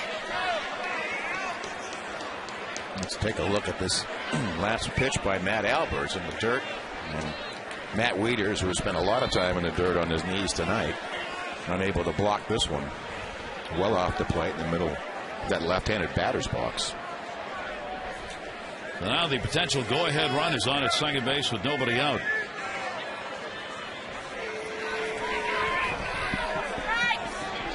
Longoria 1 for 5 off Albers.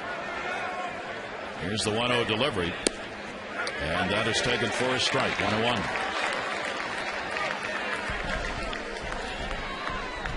Toronto beat the White Sox tonight 4-2. They are done. Orioles on the road trip will be facing Oakland. Oakland's playing Seattle on the West Coast tonight. Here's the 1-1 delivery. And that's going to be down low. And Longoria gets ahead on the count here 2-1.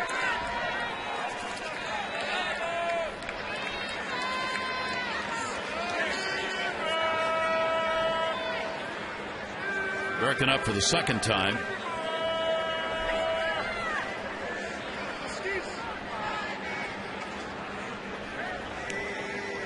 Lugo holding the runner at second. Here's the 2-1 delivery. Longoria will take it on the inside corner.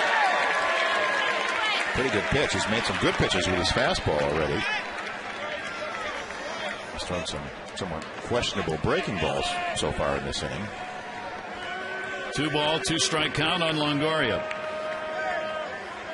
286 average, 2-2 delivery. And the count is full, 3-2.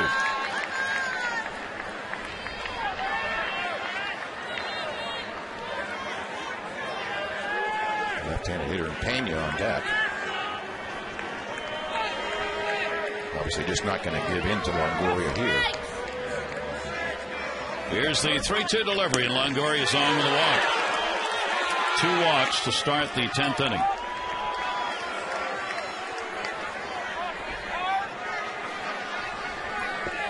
And now the lefty Pena's coming up.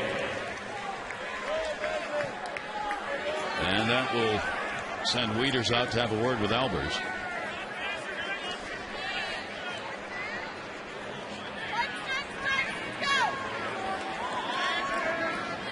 Two on, nobody out.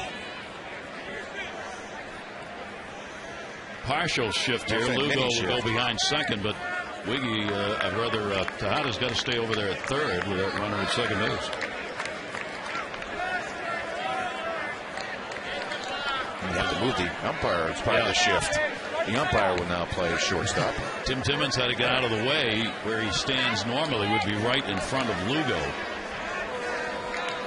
So here's Pena. He's had an RBI base hit, couple of singles in the ball game, got them both off left-handers, and has struck out twice. Yeah, so far in this inning, Albers made good pitches with his fastball, but has missed with, at least what I remember, all of his breaking pitches so far.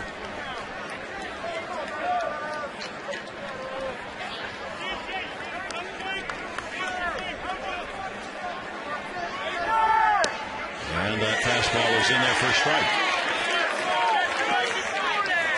Zobrist cannot get a very big lead at second base because Lugo is virtually playing on the bag right behind him. So he's got to stay fairly tight here because Lugo's not moving very far from the bag even when he gets into position. They can almost hold him on like a first baseman. Really. Here's the 1-1 delivery. Outside to Pena, 2-1. Really, the shift is more so really for the infielders than the outfield. If you notice the outfield, they're pretty much straight away. PA may be a little bit over towards center field, but Adam Jones is almost dead straight up, as is Markakis and Wright. So their notes say when he rolls over and hits it on the ground, he's most likely going to pull it. And a 2-ball, 2-strike count. Good pitch. But Pena to go after that one over the top. Pena will strike out a lot. He does that every season, but he also delivers the long ball and extra base hits and RBIs. 1 home run, 4 RBIs on this season.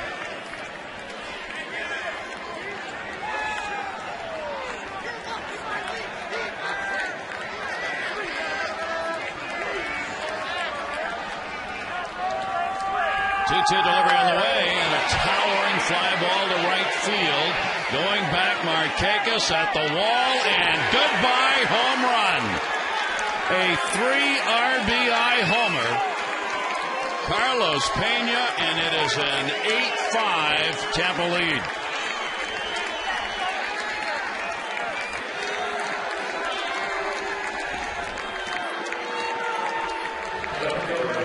Well, they kept him quiet most of the series.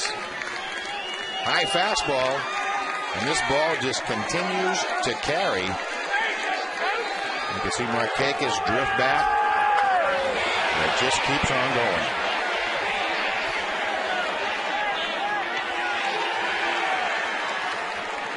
Well, and with that, Jason Burton will be heading his way in, and Matt Albers will make his exit as the Rays go up 8-5.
Both bullpens about emptied out in this one. What a ball game. So Birkin comes on and gets the swinging strike. But boy, what damage done in that home run by Pena. 2 walks to start the inning. 1 ball, 1 strike count. Still nobody out here in the inning. Pena now with 6 RBIs on the season to go along with a couple 7 RBIs. Ends up having so far at least a 4 RBI ball game for Pena. All coming in the last 3 at bats he's had.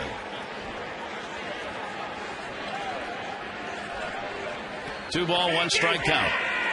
DJ Upton waiting. Birkin's delivery shattered the bat, base hit. So 4 up and 4 on. 3 of them have already scored here in the 10th inning. Yeah, really the way the 8th inning started tonight. Broken bat single by Upton. Both teams now in double figures.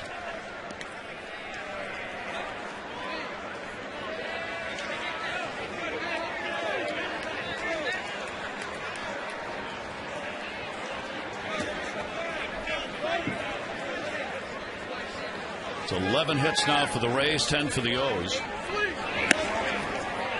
Willie Ibart. Ibar's had an 0 for 4 in the ball game.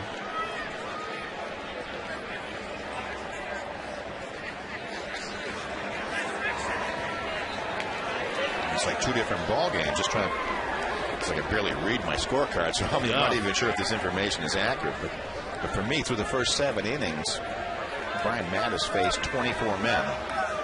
And starting in the 8th and now in the 10th, I believe this is the 25th man to come up since the 8th. Down the line and foul.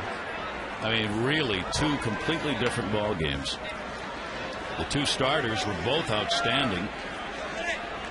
Yeah, you can really see it with Matusz when he went out, that he had to reach back for a little bit extra with Ibar starting off that inning through a 3-2 fastball by him.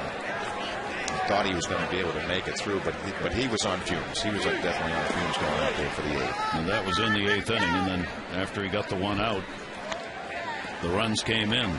Jeff Neiman on the other side, 7 innings, 3 runs, 8 hits. He was very effective, worked well, gave up the home run to Wigginton. The Orioles had the 3-0 lead going into that 8th. Rays got 5. Orioles came back in the bottom half on a Luke Scott pinch hit home run to tie it. But now Pena's delivered the homer.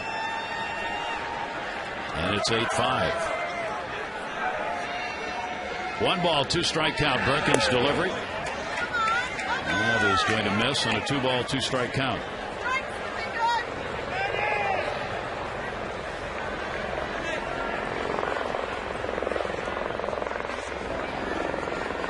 Pena's now got 15 home runs lifetime against the Orioles, 58 RBIs and 250 at bats. That one popped up third base.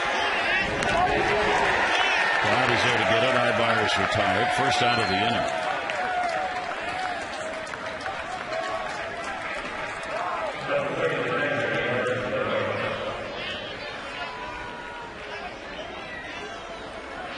Well, do we have any more unwritten rules that we can break tonight? And maybe some new ones established the way this game is going. Here's Deanna Navarro. Navarro got a single and scored in that 8th inning. He's 1 for 4.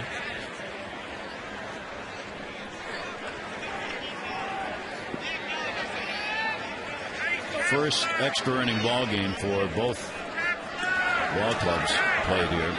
And back to the bag is Upton.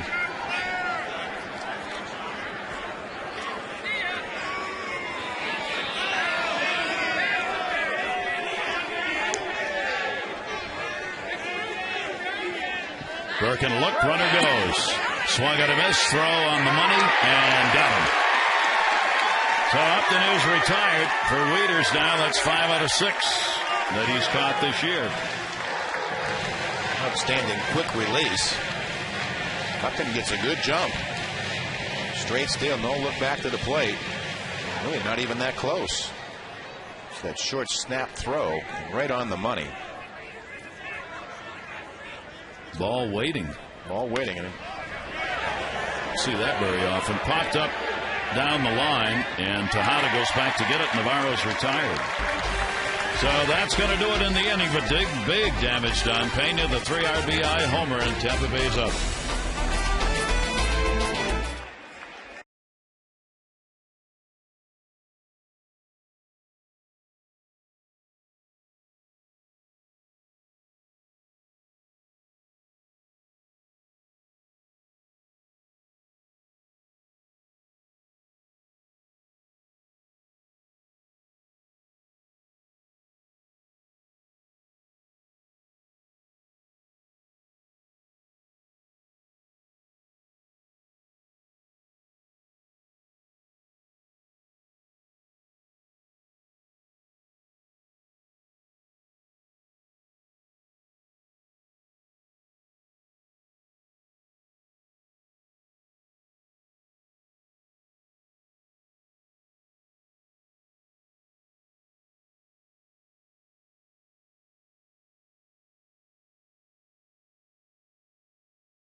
Now yesterday's game and worked the ninth inning. Faced Tejada, Wieters, Scott, and Atkins. Struck out the last couple.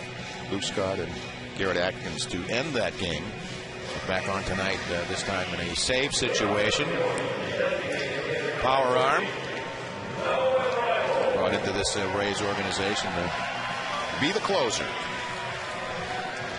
Gets another chance here. 9th season at the major league level for Soriano against the Orioles this season. This will be his 4th game. He's got a win and a save.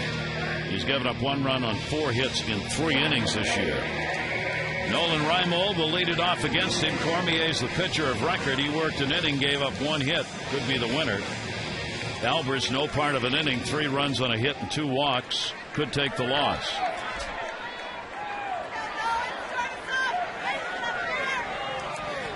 Orioles need to come back or it will be a 5-game losing streak going into the day game tomorrow.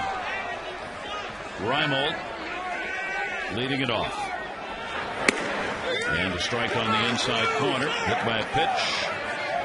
Grounded out, popped out. Reached on a fielder's choice and scored. Wigginton 2 RBIs. Coming on a home run. Luke Scott 2 RBIs on a home run. Wieters an RBI and a ground ball out. That one in the air to left field. Played easily by Crawford. Reimold retired. 1 away in the 10th. A little bit out towards the end of the bat. Had a pretty good pass at it. Garrett Atkins. He drew a walk in the 8th and scored ahead of Luke Scott, who had the homer. Officially at the plate 0 for 3 in the ball game. Hitting at .259 on the year for Atkins.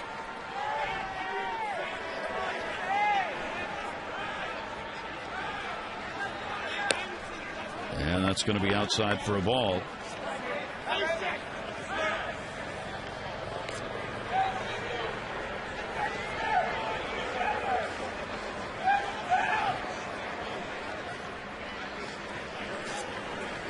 Soriano's 1-0 delivery. Off speed, up high strike. 1 ball, 1 strike.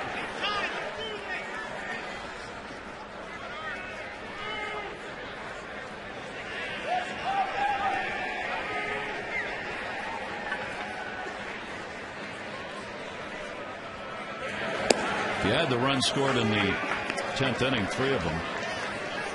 The 7th inning on numbers now. 22 scored by the opponents. Orioles have 4. 27 after the 7th. Yep. 7th inning on. 2 ball, 1 strike count. That'll even it up at 2-2 on Atkins.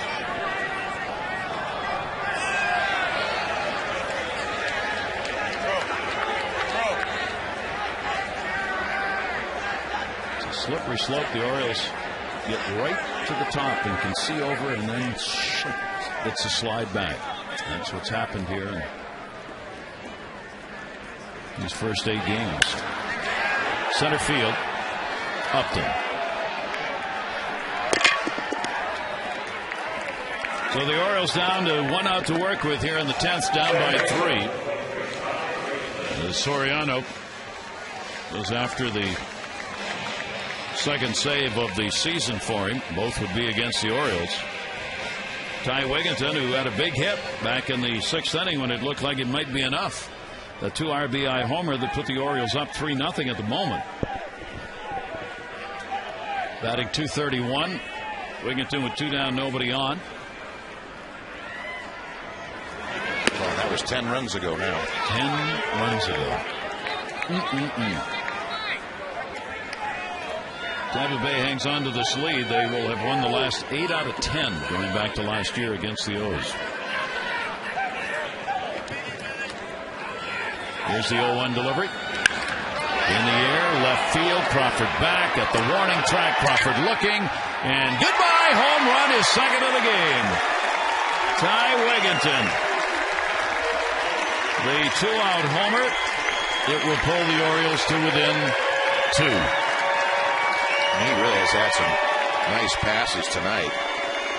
He just missed the ball to center field earlier in this game. Also would have made a big difference, but he's really swinging the bat terrifically well. They're probably earning the right to stay in the lineup. Well, the Orioles coming into this game struggling for offense. He has delivered for them with 2 home runs and 3 RBIs. Julio Lugo gets his first at bat. His job now just get on and try and get the potential tying run to the plate here in the bottom of the 10th inning. Lugo 2 for 16. Corners move in on him. They try and take the bunt away.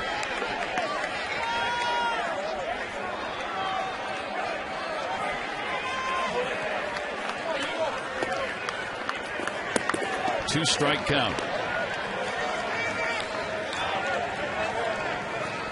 Soriano surrendering the first home run of the year off him.